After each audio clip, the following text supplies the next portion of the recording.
जय राधा माधव, जय कुंज बिहारी।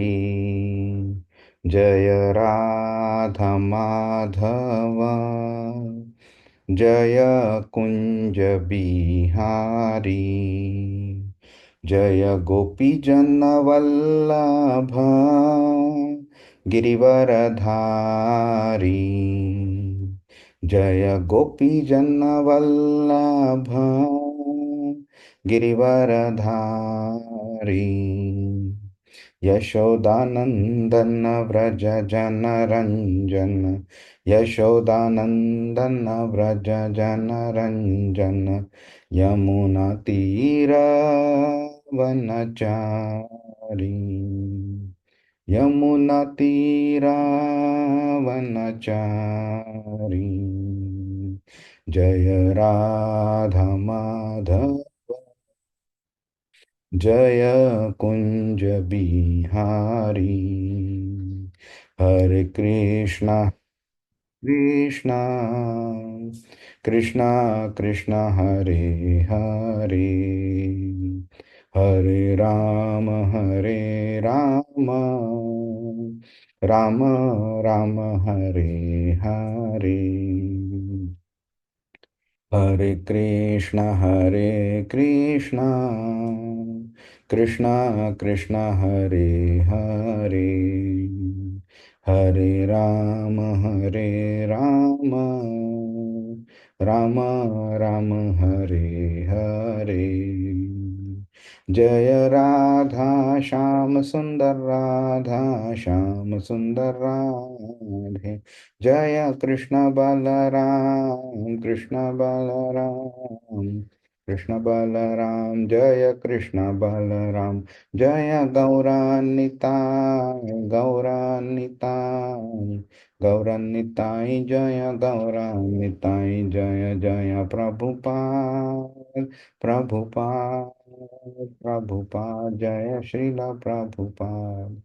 हरिनाम संकीर्तन की जय, श्रीमद् भगवद गीता की जय, श्रील प्रभुपाद की जय। ॐ अज्ञानतिमिरान्धस्य ज्ञानाञ्जनशलाकया चक्षुरुन्मिलितं येन तस्मै श्रीगुरवे नमः। श्रीचैतन्यमनोभीष्टं स्थापितं येन भूतले स्वयं रूपकदा मह्यं ददाति स्वपदान्तिकं। वन्देऽहं श्रीगुरो श्रीयुतपदकमलं, श्रीगुरुन् वैष्णवांश्च। श्रीरूपं साग्रजातं सहगणरघुनाथान्वितां तं सजीवं साद्वैतं सावधूतं परिजनसहितं कृष्णचैतन्यदेवं। श्रीराधाकृष्णपादान् सहगणललिता श्रीविशाखान्वितांश्च। हे कृष्ण करुणा सिंधो दीनबंधु जगतपते, गोपेश गोपिकाकांत राधाकांत नमोस्तुते। तप्त कांचन गौरांगी राधे वृंदावनेश्वरी, वृषभानुसुते देवी प्रणमामि हरिप्रिये। वाञ्छाकल्पतरुभ्यश्च कृपा सिन्धुभ्य एव च पतितानां पावनेभ्यो वैष्णवेभ्यो नमो नमः। नमो विष्णुपादाय कृष्णप्रेष्ठाय भूतले श्रीमते भक्तिवेदांत स्वामिनिति नामिने। नमस्ते सारस्वते देवे गौरवाणी प्रचारणे, निर्विशेष शून्यवादी पाश्चात्य देशतारिणे। जय श्री कृष्ण चैतन्य प्रभु नित्यानंद, श्री अद्वैत गदाधर श्रीवासादि गौर भक्त वृंद। हरे कृष्णा कृष्ण कृष्ण हरे हरे, हरे राम राम राम हरे हरे। हरे कृष्णा। सगळ्यांचं स्वागत आहे भगवद्गीतेच्या एका कलाटणी मिळालेल्या एका अशा स्टेजवरती। कोणाला आठवते आपण काय केलेलं मागच्या आठवड्यात? हरे कृष्ण प्रभू बोला. मागच्या आठवड्यात आपण 3 श्लोक घेतलेले 37, 38 आणि 59 आणि हे सगळे अर्जुनाचे प्रश्न होते. तिन्ही वर्ष अर्जुनाने म्हटले ते. आणि याच्यामध्ये आपण मागच्या लेक्चरमध्ये बघितलेलं, मागच्या लेक्चरमध्ये की माइंड कसं चंचल असतं, तर त्याला अनुसरून त्याने प्रश्न विचार. जो योगी असतो किंवा जो भक्तिपथावर असतो, तो समजा त्या भक्तिपथावरून तो विचलित झाला तर त्याची गती काय होते. बरोबर. आणि भक्तिपथ आणि त्याच्यानंतर 38 मध्ये आपण बघितलं की ते करण्यासाठी त्याला डिटॅच व्हावं लागतं. तर मग अशा परिस्थितीत he will not get benefit from भौतिक ऑल्सो अँड फ्रॉम आध्यात्मिक also. बरोबर. आणि त्याच्यानंतर आपण बघितलं की अ, अ, तो ऍड्रेस करतो Krishna, I mean he Krishna म्हणून संबोधतो. अगोदरच्या श्लोकांमध्ये मधुसूदन आणि वेगवेगळी नावं घेतली, पण इथे ओरिजिनल ते नाव घेतलं आणि सांगितलं की you are only capable of clearing my doubt. आता कारण तुम्हीच परिपूर्ण आहे, तुम्हीच हा डाऊट सॉल्व्ह करू शकतो. आणि बरोबर. पूर्ण आश्रित होऊन विचारतो की आता हा प्रश्न तुम्ही सोडू शकता. खूप छान. खूप छान. कोणाला अजून ऍड करायचंय काय पॉइंट्स? सुहास प्रभूंनी सगळंच सांगितलंय, पण एक पॉइंट असा की हे सगळं म्हणजे मनाचं कन्व्हर्सेशन चालू असताना अर्जुनाचं कृष्ण भगवानांबरोबर, तेव्हा तो म्हणतो की आमची श्रद्धा आहे, इच्छा आहे, पण आमचं स्वतःवर कंट्रोल, मनावर कंट्रोल नाहीये. तर बरोबर. तो सगळा तू म्हणजे आम्ही कसं या संसारामध्ये किंवा या मायाजाळामध्ये पण अडकलेलो आहोत. तर बरोबर. ते एक पण पॉइंट थोडस मला वाटला होता प्रभूजी. बरोबर. बरोबर. अजून अभिनील प्रभू, अजून हरे कृष्ण प्रभूजी. एकच पॉइंट होता, म्हणजे ती अर्जुनाची एक मनस्थिती होती ना, म्हणजे जे सुहास प्रभूंनी कव्हर केलं, पण 37 मध्ये आपण बघितलेलं की समजा एखादा माणूस असतो जो कर्मकांडाचा म्हणजे मार्गावरती चालतो, तर त्याला स्वर्गप्राप्ती होते, म्हणजे असं आहे, म्हणजे लिहिलेलं आहे. तर समजा एखादा माणूस जर समजा त्याने म्हणजे ते पण सोडलं त्याने, आणि मग तो भक्तीच्या मार्गावरती चालू झाला, आणि मग कारण तो संसारामध्ये गुंतलेला आहे, तर त्यामुळे त्याचं जर समजा त्याला आपलं कार्य पूर्ण करता नाही आलं, तर मग त्याचं काय होईल, हे तिच्या मनामध्ये जी एक स्थिती निर्माण झालेली, ती बरोबर. 37व्या श्लोकामध्ये मांडलेली आहे. बरोबर.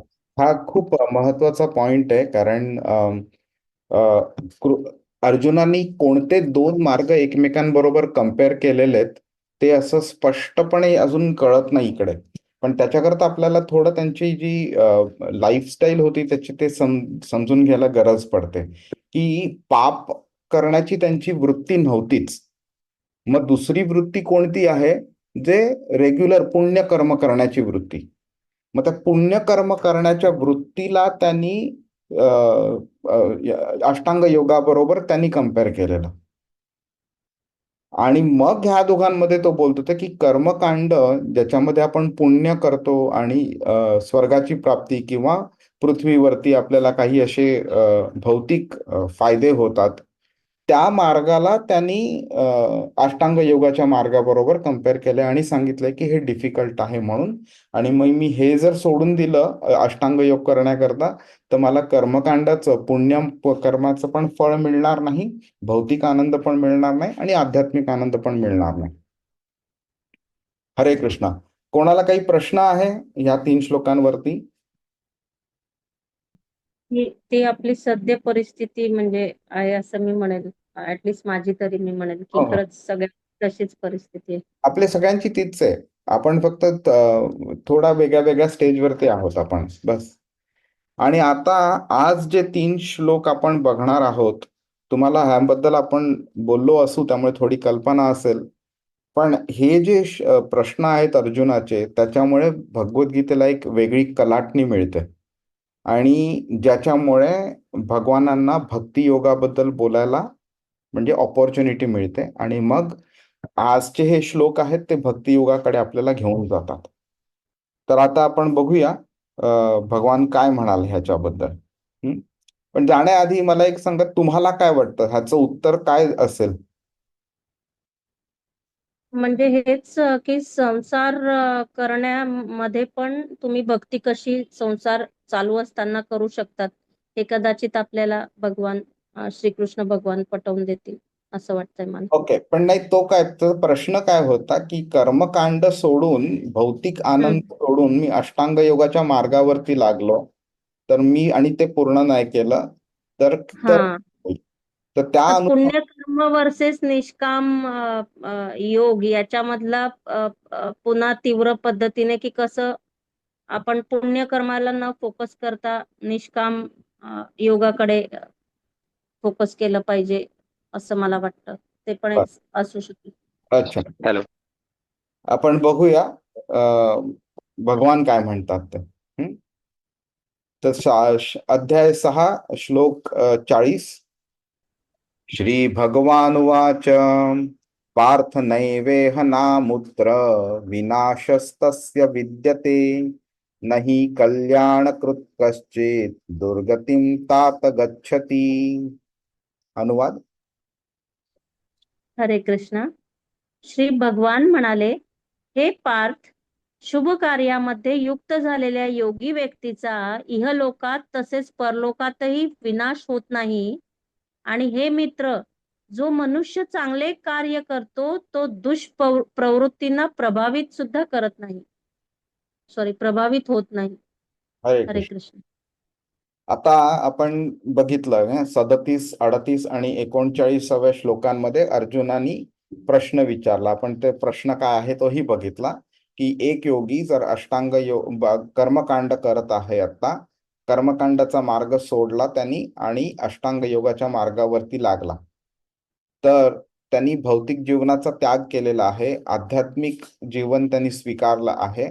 पण त्याच्या मनावरती ताबा नसल्यामुळे, इंद्रिय तृप्तीची ओढ निर्माण झाल्यामुळे त्याला परत भौतिक कर्मांमध्ये आणि भौतिक त्या आनंदामध्ये, आनंदाची जी प्रलोभनं असतात त्यामुळे त्याचा मार्ग विचलित होतो आणि तो परत ह्या मार्गावरती येऊ शकतो. किंवा तो जरी ह्या मार्गावरती परत आला नाही तरी सुद्धा त्याच्या मनात एक इच्छा निर्माण झालेली असते. आणि अशा वेळी जेव्हा तो देह सोडतो त्यावेळी अर्जुन विचारतो की ह्या व्यक्तीला ना भौतिक आनंद मिळतोय ना आध्यात्मिक आनंद मिळतोय. तर कृष्णाने ह्या श्लोकामध्ये 40व्या श्लोकामध्ये अर्जुनाचा हा जो डाऊट आहे त्याला उत्तर दिलेलं आहे. आणि 41 आणि 42व्या श्लोकांमध्ये तो 2 मार्गांबद्दल सांगतो आणि ते काय आहेत ते आपण बघूया. तर आत्ता त्यांनी फक्त त्याला एवढंच सांगितलेलं आहे की न कश्चित, म्हणजे असं इम्पॉसिबल आहे, शक्यच नाही असं काय, दुर्गतीम तात गच्छती. तात म्हणजे अर्जुनाला एका मित्र ह्या नात्याने त्याला संबोधलं आहे. पण दुर्गतीम गच्छती, गच्छती मिनिंग डेस्टिनेशन, दुर्गतीम मिनिंग बॅड डेस्टिनेशन. त्याची जी जे म्हणजे अर्जुनाचा जो डाऊट होता की त्याचा तो विनाश होतो, त्याला काही फायदा होत नाही, तर कृष्ण बोलतो की नाही, दुर्गती असं होतच नाही, त्याचा विनाश होत नाही. आणि नंतर मिनिंग तो अशा पद्धतीने सांगतोय, पार्थ नैवेह नामुत्र, meaning even the remote possibility पण नाहीये असं होण्याची, आणि ह्या जगात नाही आणि परलोकात पण नाही.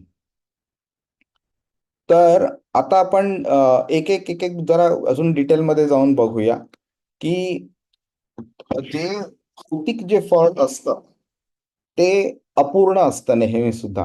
आणि त्याची 2 प्रायमरी कारणं असतात की जरी तुम्ही एखादं पुण्यकर्म व्यवस्थित पार पडलं आणि तुम्हाला त्याचं जे फळ आहे ते तुम्हाला संपूर्णपणे मिळालं सुद्धा, तरी सुद्धा त्याच्यामध्ये 2 प्रॉब्लेम्स असतात. पहिली गोष्ट म्हणजे ते टेम्पररी असतं, मिनिंग तुम्हाला अमुक एका दिवशी ते फळ मिळतं आणि अमुक एका दिवशी ते तुमच्याकडनं घेऊन टाकलं जातं परत. आपण एका घरामध्ये राहायला गेलो रेंटवरती, लीजवरती, तर आपण काय करतो, कॉन्ट्रॅक्ट साईन करतो. 1 एप्रिल पासून 31 मार्च पर्यंत मी इकडे राहणार. तो पूर्ण 31 मार्च ओलांडून गेला, नवीन 1 एप्रिल आला की आपल्याला त्या घरातनं बाहेर जायला सांगितलं जातं, बरोबर. म्हणजे काय, एक लिमिटेड पिरियड असतो, टेम्पररी असतं, ते परमनंट नसतं. दुसरी गोष्ट म्हणजे त्याचा जो रिझल्ट असतो ना, तो सुद्धा, मिनिंग त्याचा जो बेनिफिट असतो तो सुद्धा लिमिटेड असतो. तर समजा तुम्हाला भरपूर पैसा हवा असेल तर तुम्हाला एक पद्धतीचं तुम्हाला काही कर्मकांड, काही पूजा, होम, हवन, दान वगैरे सगळं करावं लागेल, त्यामुळे तुम्हाला पैसा भरपूर मिळेल. पण ह्याचा अर्थ हा नाही की तुम्हाला अतिशय चांगलं सुदृढ असं शरीर हवं असेल तर ते सुद्धा तेच पूजा केल्याने मिळणार, त्याच्याकरता वेगळी पूजा करावी लागणार. बरं, सुदृढ शरीर मिळालं, अगदी चांगलं देखणं शरीर जरी मिळालं तरी ह्याचा अर्थ हा नाही की तुम्हाला समजा चांगली बायको हवी असेल किंवा नवरा चांगला हवा असेल तर ते त्यातनं मिळेल, तर ते सुद्धा मिळणार नाही, त्याच्याकरता वेगळी पूजा करावी लागेल. तुम्हाला चांगलं एज्युकेशन हवं असेल तर त्याच्याकरता वेगळी पूजा करावी लागेल. म्हणजे काय, प्रत्येक जो मटेरियल बेनिफिट आपल्याला दिसतो ना, त्या प्रत्येक मटेरियल बेनिफिट करता अमुक एक पूजा लिहून ठेवलेली आहे आणि ती जर पूजा केली तरच आपल्याला तो बेनिफिट मिळतो. म्हणजे काय, प्रत्येकची प्रत्येक पूजा करणं शक्य नाही. जरी तुम्ही सगळं करत बसलात तर तुम्हाला जी गोष्ट मिळाली त्याचा तुम्ही आनंद कधी उपभोगणार. म्हणून मटेरियल गोष्टींमध्ये हा प्रॉब्लेम असतो की तो एक तर लिमिटेड असतं, सगळं मिळत नाही आपल्याला आणि जे मिळालं ते सुद्धा टेम्पररी असतं.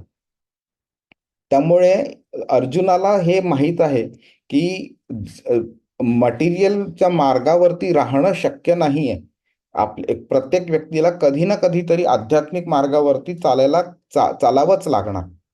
आणि म्हणून तो बोलतोय की बाबा मी आध्यात्मिक मार्ग मी पूर्णपणे प्राप्त नाही केला, त्याचं जे फळ आहे ते प्राप्त नाही केलं, तर ना धड मी इकडे ना धड मी तिकडे, असं त्याचा हा प्रश्न आहे. त्यामुळे कृष्ण त्याला आश्वासन देतोय त्याला आणि गॅरंटी देतोय की बाबा हे असं नाही होत म्हणून. आणि का, तर तो बोलतोय की त्याची कोणतीही हानी होत नाही. आध्यात्मिक मार्गावरती तुम्ही थोडं जरी चाललात तरी सुद्धा तुम्हाला त्याचं फळ जे मिळतं ते परमनंट मिळतं फळ. आणि ते कसं ते आपण बघूया आपण. आता महाभारतामध्ये भगवद्गीता लिहिलेली आहे. हा महाभारतामध्ये बरंच कर्मकांडाबद्दल लिहिलेलं पण आहे महाभारतामध्ये. त्याचं म्हणजे त्याचं महत्व पण लिहिलेलं आहे तिकडे. आणि आता प्रश्न उठू शकतो की जर आपल्याला भक्ती करायची आहे, जर का आपल्याला आध्यात्मिक मार्गावरती चालायचं आहे, जर का कर्मकांडाच्या मार्गावरती चालायचं नाही, तर महाभारतासारख्या ग्रंथामध्ये कर्मकांडाबद्दल का लिहिलंय एवढं? तर त्याचा हा साधं उत्तर आहे की समाजामध्ये प्रत्येक व्यक्ती ह्या नॉलेजच्या स्तराला पोहोचलेली नसते. काही लोकांना आध्यात्मिक मार्गाची आवड निर्माण होते, काही लोकांना भौतिक मार्गाचीच आवड अजूनही असते, त्यांना वेळ लागतो त्या मार्गावरून बाहेर पडून आध्यात्मिक मार्गाची आवड निर्माण व्हायला. काही लोक आध्यात्मिक मार्गामध्ये प्रगत झालेले असतात. आता गंमत अशी आहे की भगवानांना पूर्ण हे वेगळ्या वेगळ्या प्रकारच्या मेंटॅलिटी असलेल्या पूर्ण ह्या एका सोसायटीला जर नॉलेज द्यायचं असेल तर त्याला ते मल्टी लेवल नॉलेज द्यावं लागतं. ज्यामुळे काय होतं की जी शिडी जी असते ना, एक एक पायरी चढत चढत आपण वरती जातो. तर त्याप्रमाणे भगवान जी लोक कर्मकांडावरती आहेत ना, त्यांनी पापाचा मार्ग पत्करू नये म्हणून त्यांना कमीत कमी कर्मकांडावरती ठेवता येईल असं त्यांना ते नॉलेज देतो. ज्यांना कर्मकांडाचा नॉलेज मिळालेलं आहे आणि ज्यांना कळलेलं आहे की बाबा ह्याच्यात काय तेवढं मजा नाहीये, हे कंटिन्युअस करत राहा आणि थोडा वेळ मिळतं नंतर परत निघून जातं, ह्याच्यापेक्षा पुढे काय आहे, मग अशा लोकांकरता कर्मयोग शिकवलाय भगवानांनी. असं करत करत तो अष्टांग योग म्हणजे ध्यान योग आणि भक्ती योग वगैरे ह्या सगळ्या गोष्टी आपल्याला शिकवतोय तो. त्यामुळे महाभारतामध्ये हे जे दिलेलं आहे हे एक मल्टी लेवल नॉलेज असल्यामुळे समाजाच्या प्रत्येक स्तराच्या व्यक्तीला ते नॉलेज बेनिफिट करू शकतं. पण इथे क्षत्रिय जे आहेत, क्षत्रिय जनरली काय असतं त्यांचं की ते ऍडमिनिस्ट्रेटिव्ह फंक्शन मध्ये असतात, त्यांना पॉवर हवी असते, त्यामुळे पैसा पण लागतो त्यांना आणि त्यामुळे त्यांना हे कर्मकांड थोडं त्या पद्धतीने ते करावंही लागतं आणि ते कर्तव्य पण असतं त्यांचं. आता अर्जुन सुद्धा अशा क्षत्रिय एन्व्हायरमेंटमध्ये वाढलेला आहे. आता त्याला ते कळलेलं आहे की ह्याचा परमनंट बेनिफिट मिळत नाही, म्हणून त्याचा हा प्रश्न आहे की बाबा मग पुढे काय होतं जर का मी आध्यात्मिक मार्गावरती आलो तर. आणि कृष्ण अशा पद्धतीने त्याला उत्तर देतोय आणि अर्जुनाला खात्री देतोय की आध्यात्मिक प्रगतीसाठी केलेला प्रत्येक प्रयत्न, प्रत्येक पाऊल जे आपण उचलतो ते शाश्वत प्रगती ठरते. ती आत्म्याची जी प्रगती होते आध्यात्मिकतेचं जे एकदम पिनॅकल जे आहे सर्वोत्तम जो डेस्टिनेशन आहे ते गाठण्याकरता प्रत्येक पाऊल जे आहे ते एक एक पाऊल आपल्याला जवळ नेत राहतं आणि आपल्याला कधी खालती ओढत नाही ते आपल्याला. तर आता आपण एक एक बघून घेऊया की त्याची जी अर्जुनाची जी भीती होते की बाबा हे असं का होऊ शकतं, मग मला जर का फायदा होणार नसेल दोन्ही ठिकाणी तर मग कोण का करेल, कोण आध्यात्मिकतेच्या मार्गावरती लागेल म्हणून. तर कृष्ण त्याला कसा दिलासा देतोय आणि त्याचा आत्मविश्वास कसं करतोय. तर कृष्ण काय करतोय, पहिल्यांदा त्याचं शंकेचं निराकरण करतोय. तो सांगतोय की जो भौतिक आणि स्वर्गीय लाभ प्राप्त करण्यावरती केंद्रित आहे, ओके, हा कर्मकांडाचा मार्ग, त्याच्याबद्दल आणि ते त्याग करण्याच्या बद्दल कृष्ण अर्जुनाची चिंता समजून घेतोय. आणि त्याला अर्जुनाला वाटत होतं ना की बाबा दोन्ही ठिकाणी पाय ठेवलं तर घसरून पडेल, कोणत्याही ठिकाणी आपल्याला नीट उभं राहता येणार नाही, दोन्ही उद्दिष्ट गमावले जातील म्हणून. तर अर्जुन कृष्ण त्याला काय बोलतो, पार्थ नैवेह नामुत्र विनाशस्तस्य विद्यते. अशा व्यक्तीचं या जगात किंवा त्या जगात म्हणजे परलोकात कधीही नुकसान होत नाही. तुम्हाला आठवत असेल दुसऱ्या अध्यायाच्या 40व्या श्लोकामध्ये कृष्ण सांगतो की म्हणजे आधी 39व्या श्लोकात सांगतो की मी आता तुला असं नॉलेज देणार आहे जे आत्ताच्या नॉलेजपेक्षाही चांगलं आहे आणि जे परमनंट आहे. आणि कृष्ण बोलतो नेहाभिक्रम नाशो अस्ति प्रत्यवायो न विद्यते. ह्या मार्गावरती एक जरी पाऊल पुढे चालला, ओके, व्यक्ती विनाशस्तस्य विद्यते स्वल्पम अप्यस्य धर्मस्य. स्वल्प म्हणजे अतिशय कमी जरी केलं, अप्यस्य धर्मस्य त्रायते महतो भयात. सगळ्यात मोठा जे डेंजर आहे त्याच्यापासून मी तुमचं प्रोटेक्शन करतो. अगदी तुम्ही फक्त एक पाऊल जरी पुढे टाकलं तर. आणि सगळ्यात मोठा डेंजर काय आहे तर मनुष्य योनीपेक्षा जी खालच्या योनी आहेत त्याच्यामध्ये जन्म मिळणं. त्यामुळे इथे कृष्ण स्पष्ट करतो इकडे की तुम्ही अगदी थोडस जरी चाललात ह्या मार्गावरती तरी तुमचं काहीही नुकसान होत नाही आणि तुम्ही जे प्रयत्न जे केलेले आहेत ते कोणत्याही पद्धतीने व्यर्थ जात नाहीत ते. ठीक आहे. आणि आता तुम्ही पॉझिटिव्हिटी जी आपली असते ना, लोक बोलतात ना थिंक पॉझिटिव्हली, थिंक पॉझिटिव्हली, हे फक्त त्यांचं कसं आहे हे म्हणजे फिलॉसॉफिकली बोलायचं म्हणून बोलतात, पण त्याला प्रॅक्टिकल अँगल काय नाहीये. कृष्ण आपल्याला इथे प्रॅक्टिकल इम्प्लिमेंटेशन दाखवते की तुम्ही पॉझिटिव्हली कसं थिंक करू शकता. ओके, की ह्या जन्मामध्ये तुम्ही नाही केलं काही अचीव, ओके, परमनंट डेस्टिनेशन, तरी सुद्धा तुम्हाला पुढचा जन्म आहे त्याच्यामध्ये तुम्ही करू शकता. ही झाली खरी रिअल पॉझिटिव्हिटी. त्यामुळे अर्जुनाचा भीतीचा नाश पण होतोय आणि त्याला एनकरेजमेंट पण मिळतंय की ह्याच्यावरती चालत राहायला पाहिजे म्हणून.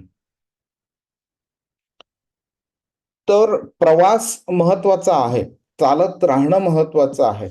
चालता चालता आपण थांबलो आणि पुढे जायचं नाही असं ठरवलं तर ते जास्ती नुकसानाचं आहे. म्हणजे आपण समजा कुठे चाललोय, मुंबईपासनं पुण्याला चाललोय, आपण चालता चालता आपण जर थांबलो आणि ठरवलं की आता पुढे जायचंच नाही काही काय झालं तरी, तर तो नुकसानाचं येते. पण किंवा आपण यू टर्न घेतली आणि चुकीच्या डायरेक्शनने चालायला लागलो तर ते पण नुकसानाचं आहे. पण किती लांब आहे ह्याची पर्वा न करता दृढता ठेवून जर आपण कंटिन्युअस चालत राहिलो आणि चालत राहण्याचं आपण ठरवलं, निश्चय केला, तर आज ना उद्या ना परवा आपल्याला तिकडे जे अल्टिमेट डेस्टिनेशन आहे तिथे जायला मिळणार आपल्याला. कृष्ण काय बोलतोय, नाही कल्याण कृत दुर्गतीम तात गच्छती. जे कल्याण होतं ज्यातनं आणि आध्यात्मिक उन्नती होते ती व्यक्ती कोणत्याही दुर्गतीस प्राप्त होत नाही, त्याला कोणतीही दुर्गती मिळत नाही, चांगलीच गती मिळते त्याला ते. आता आपण दुर्गती म्हणजे काय आणि त्याचं खरं स्वरूप काय आहे ते जरा बघून घेऊया.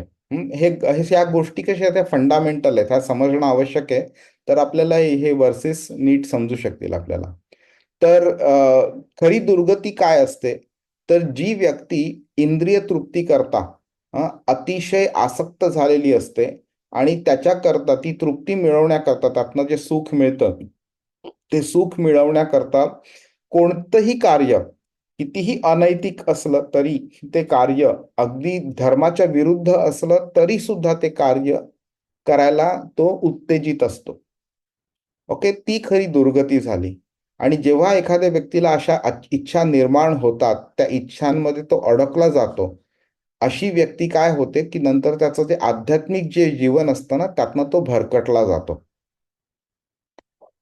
प्रत्येक दिवशी तो लवकर उठत असेल, पूजा वगैरे करत असेल आणि देवाचं नाव वगैरे घेत असेल, मग नंतर नंतर काय होईल, त्याला ह्या इच्छा इतक्या प्रबळ होत जातात की मग नंतर त्याची जी हे असते ना, आनंद मिळतो त्याला पूजा वगैरे ह्या सगळ्या गोष्टी करण्यामधनं, तो आनंद कमी कमी होत जातो, कारण त्याचं अट्रॅक्शन दुसरीकडे वाढत चाललेलं असतं. आणि मग नंतर ग्रॅज्युअली एक एक दोन दोन गोष्टी नंतर कमी कमी होत जातात. मग नंतर ते ऑल टुगेदर बंद होऊन जातात एकदम ते. आणि अशी जीवन पद्धती आहे ती दुःखाला एक म्हणजे गोल्ड प्लेटेड इन्व्हिटेशन कार्ड देऊन ठेवलेलं असतं त्यांनी, की या दुःखांनो या, आमच्या घरी या, माझ्या जीवनात या, हे इन्व्हिटेशन दिलेलं असतं. आणि हे जे दुःख जे असतं ते काय असतं, ते म्हणजे हे म्हणजे त्यांच्या चुकीच्या कर्मांमुळे आलेलं दुःख नाहीये. हे दुःख ओढावून घेतलेलं दुःख आहे, की नवीन कर्म मी मुद्दामून अशी वाईट केलेली आहेत, माझ्या इच्छा अशा वाईट ठेवलेल्या आहेत, की ज्यामुळे मी आता नवीन दुःखांना आमंत्रण केलंय. दुःख पूर्वकर्मांमुळे जर आपल्या आयुष्यात होत असेल, तर आपण चुकीच्या समजामुळे आपण जर काही चुकीची कर्म केली असतील, तर त्यातनं जे दुःख मिळतं आपल्याला, त्याला आपण काही जास्ती अवॉइड नाही करू शकत आपण. ओके, मग you have to tolerate it, there is no alternative. पण कमीत कमी नवीन दुःख क्रिएट नका करू चुकीच्या नवीन पाप कर्मामुळे. तर ते कमीत कमी तिकडे थांबवणं आवश्यक असतं. पण व्यक्ती काय करते, ह्या अशा इच्छा त्याच्या प्रबळ होत जातात आणि मग वाईट कर्म निर्माण होतात आणि म्हणून मग नवीन दुःख निर्माण होतं. आणि मग त्यांना ते मग ते त्याचं ते उद्दिष्ट असतं, आध्यात्मिक मार्गाचं उद्दिष्ट, त्याच्यापासून ते पूर्ण भरकटले जातात. मग हे ना एक चक्र बनत जातं, की वाईट इच्छा, वाईट कर्म, दुःख. ओके, त्या मधूनच कधी सुख मिळतं, कारण पूर्वकर्मी काही आपण पुण्य वगैरे केलेलं असतं तर. आणि मग दुःख मिळालं की मग अजून वाईट कर्म, वेदना, नंतर अजून नवीन दुःख, हे चक्र जे असतं ना, हे चालू राहतं. मग हळूहळू हळूहळू कोणाची तरी व्यक्तीची बुद्धी वगैरे जी असते, नॉलेज वगैरे असतं, ते कमी कमी होत राहतं. आणि त्याच्यामुळे चांगलं काय वाईट काय ह्याचा जो नॉलेज असतं ते पण कमी कमी होत गेल्यामुळे मग नंतर तो वाईट मार्गावरती ऑलमोस्ट पूर्णपणे तो चालायला लागलेला असतो तो. आणि ह्याची जी सुरुवात जी असते ही इच्छांपासून झालेली असते, इंद्रिय तृप्तींच्या इच्छांपासून. आणि ही जी आसक्ती असते, त्या आसक्तीमुळे मनुष्याला स्वतः आपण एक आत्मा आहोत, शरीर नाही, आपलं काय स्वरूप आहे ह्याचा पूर्णपणे विसर पडतो आणि तो पूर्णपणे भ्रमामध्ये गुंतला जातो तो. आणि अशी व्यक्ती मग शेवटी दुःख, भ्रम आणि वाईट पाप कर्मांमुळे, त्यांच्या परिणामांमुळे तो पूर्णपणे गुरफटला जातो आणि ही चक्र जे असतं ते कंटिन्युअसली चालू राहतं. म्हणून इथे कृष्ण बोलतोय की ही जी दुर्गती असते, ही दुर्गती आध्यात्मिक मार्गावरती चालू केलेल्या माणसाला, जो प्रामाणिक आहे, तो त्या मार्गावरती चालू केलेल्या माणसाला, चालायला चालू केलेल्या माणसाला कधीही प्राप्त होत नाही त्याला.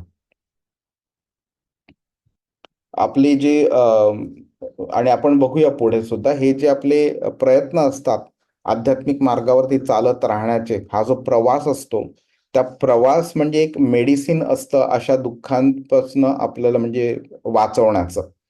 आणि जे लोक इंद्रिय सुखांच्या ह्याच्यात आसक्तीमध्ये अडकलेले असतात, त्यांच्या नशिबामध्ये भोग, पापकर्माचे भोग जे असतात ते कॉन्स्टंटली लिहिलेले असतात. ते कल्याणकृत म्हणून कृष्णाने हा शब्द वापरलाय. तर कल्याणकृत म्हणजे काय, तर शुभ कार्य. कल्याण म्हणजे ज्यातनं शुभ घडतं, ज्यातनं कल्याण घडतं असं कार्य. ओके, तर ते कोणतं शुभ कार्य आहे. आता मी पुण्यकर्म करत राहणं सुद्धा शुभ बोलू शकतो ना. कोणा व्यक्तीला वाटेल की बाबा 4 गोरगरिबांना धनधान्य द्यावं आणि त्यांना जेवण द्यावं, कपडे द्यावे, घर द्यावं वगैरे, तर हे पण शुभ कार्यच आहे. पण हे शुभ कार्य म्हणजे पुण्याच्या लेवलवरचं आहे. तर कृष्ण काय स्पष्ट करतो इथे की भौतिक बंधनातनं मुक्त होईल असं जे कार्य आहे त्याला शुभ कार्य बोलतोय. पुण्यकर्म आपल्याला भौतिक बंधनात अजूनही अडकून ठेवतं आपल्याला. आणि प्रत्येक जो कार्य आहे, प्रत्येक कर्म जे आहे, जे आपल्याला भौतिक बंधनातनं आपल्याला बाहेर काढतं, जे भौतिक आकर्षण असतात, त्या आकर्षणांवरती मात करण्यासाठी आपल्याला केलेला प्रत्येक प्रयत्न, प्रत्येक जे उचललेलं पाऊल असतं, हा एक शुभ कार्य आहे. आणि हा उन्नती प्रगतीच्या दृष्टीने उचललेलं एक पुढचं पाऊल ठरत आहे. कारण हेच पाऊल आपल्याला आपलं जे डेस्टिनेशन आहे कृष्ण, त्या कृष्णापर्यंत आपल्याला अजून एक पाऊल ते आपल्याला जवळ घेऊन जातं आपल्याला.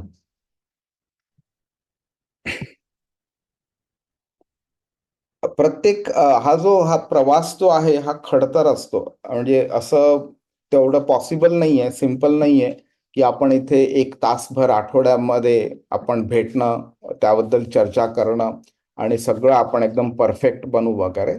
त्याच्याकरता बऱ्याच गोष्टी कराव्या लागतात, ज्या आपण बोलू ह्या पुढच्या 1-2 आठवड्यांमध्ये.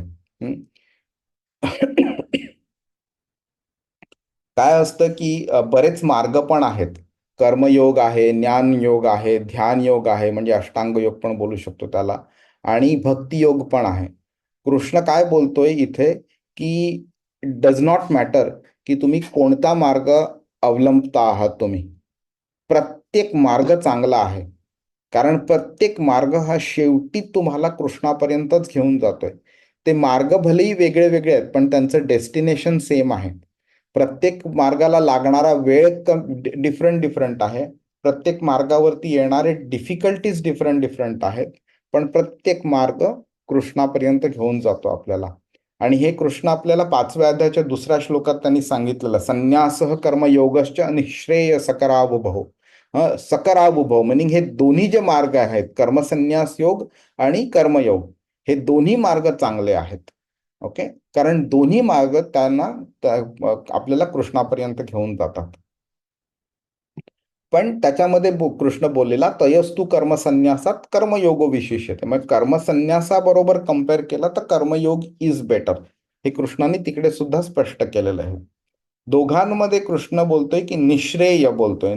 म्हणजे काय की लॉंग टर्म बेनिफिट आहे. एक श्रेयस असतं आणि एक प्रेयस असतं. श्रेयस म्हणजे लॉंग टर्म गुड आणि प्रेयस म्हणजे शॉर्ट टर्म गुड. कृष्ण बोलतोय की हे दोन्हीही मार्ग लॉंग टर्म बेनिफिट देत असल्यामुळे दोन्ही मार्ग चांगले आहेत.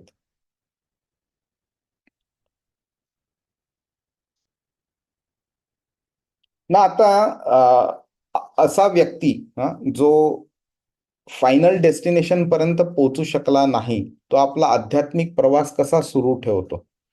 तर हा जो प्रवास जो आहे त्याचं वर्णन कृष्णाने 41 आणि 42 आणि इव्हन 43 मध्ये थोडंसं त्यांनी ह्या मार्गाचं वर्णन केलेलं आहे. त्याच्यामध्ये 2 संभाव्य परिस्थिती आहेत. Okay, 2 possibilities. ओके, आणि पहिली पॉसिबिलिटी म्हणजे काय की आध्यात्मिक मार्गावरती चालायला चालू केलेलं आहे, पण तरी सुद्धा मनामध्ये भौतिक सुख, त्यांच्या इच्छा मनामध्ये आहेत आणि ह्या इच्छेंमुळे ही व्यक्ती भरकटली गेली आहे. तर कृष्ण अशा व्यक्तीबद्दल काय बोलतो की त्याला मृत्यूनंतर त्याला स्वर्गलोकात प्रवेश मिळतो. ठीक आहे, आणि तिथे त्याला पृथ्वीवर जी सुख मिळतात त्या सुखांपेक्षा जास्ती चांगली आणि जास्ती अधिक, ओके, म्हणजे क्वांटिटीमध्ये सुद्धा आणि क्वालिटीमध्ये सुद्धा अधिक असं सुख मिळतं आणि असे अनुभव मिळतात त्याला. आणि तो बोलतो की ह्या सगळ्या स्वर्गातल्या आनंदाचा लाभ घेतल्यानंतर काय होतं, त्याला पुन्हा पृथ्वीवरती जन्म मिळतो आणि तो आपला आध्यात्मिक प्रवास त्या पॉइंट पासून तो कंटिन्यू करतो तिकडे. ठीक आहे. नंतर काय होतं की जेव्हा ही व्यक्ती जन्म घेते, ठीक आहे, तर काय होतं, त्याला कुठे आणि कसा जन्म मिळतो ह्याबद्दल कृष्ण बोलतोय. आता ही जी पॉसिबिलिटी आहे, ह्या दोन पॉसिबिलिटीज आहेत. पहिली पॉसिबिलिटी म्हणजे एका व्यक्तीने थोडासा प्रवास केलेला आहे, भरपूर असा जास्ती प्रवास नाही केला आध्यात्मिक मार्गावरती, फक्त थोडा प्रवास केलाय. तर त्या व्यक्तीचं काय होतं हे तो पहिल्यांदा आता सांगतोय, 41व्या श्लोकात सांगणार आहे. आणि दुसरी पॉसिबिलिटी म्हणजे त्या एका व्यक्तीने भरपूर प्रवास केलेला आहे, अगदी थोडंसं बाकी आहे त्याचं, तर त्या व्यक्तीचं काय होतं हे कृष्ण सांगणार आहे. ते 42व्या श्लोकात सांगेल तो. ठीक आहे. तर हा जो पहिली व्यक्ती आहे ज्यांनी फक्त थोडंसं चाललेलं आहे, त्याचा पहिला टप्पा स्वर्ग असतो, जिकडे आनंद मिळतो. स्वर्गातनं तो खाली आल्यानंतर पुढे काय होतं हे कृष्ण आता सांगतोय परत आपल्याला. तो भौतिक जगात जन्म घेतो आणि त्याची आध्यात्मिक प्रवृत्ती जी असते ती टिकून राहते. त्याची आध्यात्मिक प्रवृत्ती, आध्यात्मिक ते जीवन असतं, तो चालायला चालू करतो. ठीक आहे. नंतर काय होतं, स्वर्गामध्ये त्याला हे एवढं सुख मिळालेलं असतं, एवढी त्याची इंद्रिय तृप्ती प्राप्त झालेली असते त्याला, की त्यामुळे त्याला एक धडा मिळालेला असतो. त्याला कळलेलं असतं की हे जे भौतिक सुख आहे हे किती क्षणभंगूर सुख आहे म्हणून. हे त्या क्षणभंगूर सुखाचं स्वरूप त्याला समजलेलं असतं. आणि कृष्ण सांगतो की नंतर अशा व्यक्तीला दोन वेगळ्या प्रकारच्या कुटुंबामध्ये जन्म मिळतो. जर का त्यांनी म्हणजे अतिशय थोडंसं असं तो चालला असेल तर त्याला श्रीमताम म्हणजे एक धनाढ्य कुटुंब ज्याच्याकडे भरपूर पैसा आहे अशा कुटुंबामध्ये त्याला जन्म मिळतो. आणि एक व्यक्ती जरा त्यांनी थोडं अजून जास्ती केलेलं आहे त्या पहिल्या व्यक्तीपेक्षा, त्याला एका ब्राह्मण किंवा पवित्र कुटुंबामध्ये म्हणजे धार्मिक कुटुंबामध्ये, ब्राह्मण नाही धार्मिक कुटुंबामध्ये त्याला जन्म मिळतो. आता हे का तर आपण बघून घेऊया. आणि हे झाल्यानंतर मग त्याचं आध्यात्मिक जीवन, त्याचा प्रवास सुरू होतो. आणि नंतर 42व्या श्लोकामध्ये कृष्ण बोलतो अथवा म्हणजे नाही तर अनदर पॉसिबिलिटी योगिनाम एव कुले भवती धीमताम. धीमताम, धी म्हणजे इंटेलिजंट लोक, इंटेलिजन्स, धी म्हणजे इंटेलिजन्स, धीमताम म्हणजे अशी फॅमिली, असं कुटुंब जे इंटेलिजंट आहे. ओके. ती दुर्मिळ आहे. ओके. तो दुर्लभतरम हा शब्द वापरतो तिकडे. तर ते की ती जी व्यक्ती ज्यांनी आध्यात्मिक प्रवास भरपूर केलेला आहे, फक्त त्याचं थोडंसं उरलेलं आहे, अशा व्यक्तीला अशा इंटेलिजंट फॅमिलीमध्ये, ब्राह्मण किंवा वैष्णव फॅमिलीमध्ये, डिवोटी फॅमिलीमध्ये जन्म मिळतो त्याला. ओके. आणि आध्यात्मिक दृष्ट्या जे प्रगत कुटुंब आहे त्याच्यात जन्म मिळणं हे दुर्मिळ जन्म आहे. आणि त्याच्यावरती कृष्ण मुद्दामून जोर देतो, त्याच्यावरती दुर्लभतरम हा शब्द वापरून. आणि असा जेव्हा जन्म मिळतो आध्यात्मिक दृष्टी प्रगत असलेल्या कुटुंबामध्ये, त्यावेळी त्या व्यक्तीच्या आध्यात्मिक प्रगतीला एक मोठी चालना मिळते आणि त्याची प्रगती पण सिंपल बनून जाते. आणि हा प्रवास जन्मोजन्मी चालू राहतो. म्हणजे समजा पुढचा जन्म मिळाल्यावरती सुद्धा समजा त्यांनी पूर्णपणे अचीव्ह नाही करू शकला तर ते पुढच्या जन्मी अजूनही कंटिन्यू राहतं. मध्ये आता अर्जुनाला कसली भीती होती की बाबा मी भौतिक कर्मकांडाचा मार्ग जर सोडला आणि आध्यात्मिक मार्गावरती आलो आणि आध्यात्मिक मार्ग मी पूर्णपणे म्हणजे प्रामाणिकपणे प्रयत्न करून सुद्धा मी तो पूर्णपणे अचीव्ह नाही करू शकलो गोल, तर ना मी इकडे ना मी तिकडे. म्हणजे काय, दुहेरी हानी. आपण इंग्लिशमध्ये लूज लूज सिच्युएशन बोलतो ना, तसं. पण कृष्ण त्याची जी भीती आहे त्याला दुहेरी यशामध्ये म्हणजे विन विन सिच्युएशन मध्ये कसं कन्वर्ट करतो. तर आपण आता ते बघितलं, अर्जुनची चिंता होती दोन्हीकडे अपयशी ठरेन, व्यक्ती दोन्हीकडे अपयशी ठरेल. पण कृष्ण एक वेगळा दृष्टिकोन देतो त्याला. तो समजावतो की भौतिक यशामुळे ओके त्याला स्वर्गातल्या सुखांचा लाभ मिळेल त्याला. आणि आध्यात्मिक साधना केल्यामुळे त्याची पुढची प्रगती पण चालू राहणार आहे. त्यामुळे तो कोणत्याही दृष्टीने त्याला नुकसान नाहीये. ओके. साधकाचा जन्म सुद्धा एका शुभ कुटुंबामध्ये होणार आहे, शुभ परिस्थितीत होणार आहे.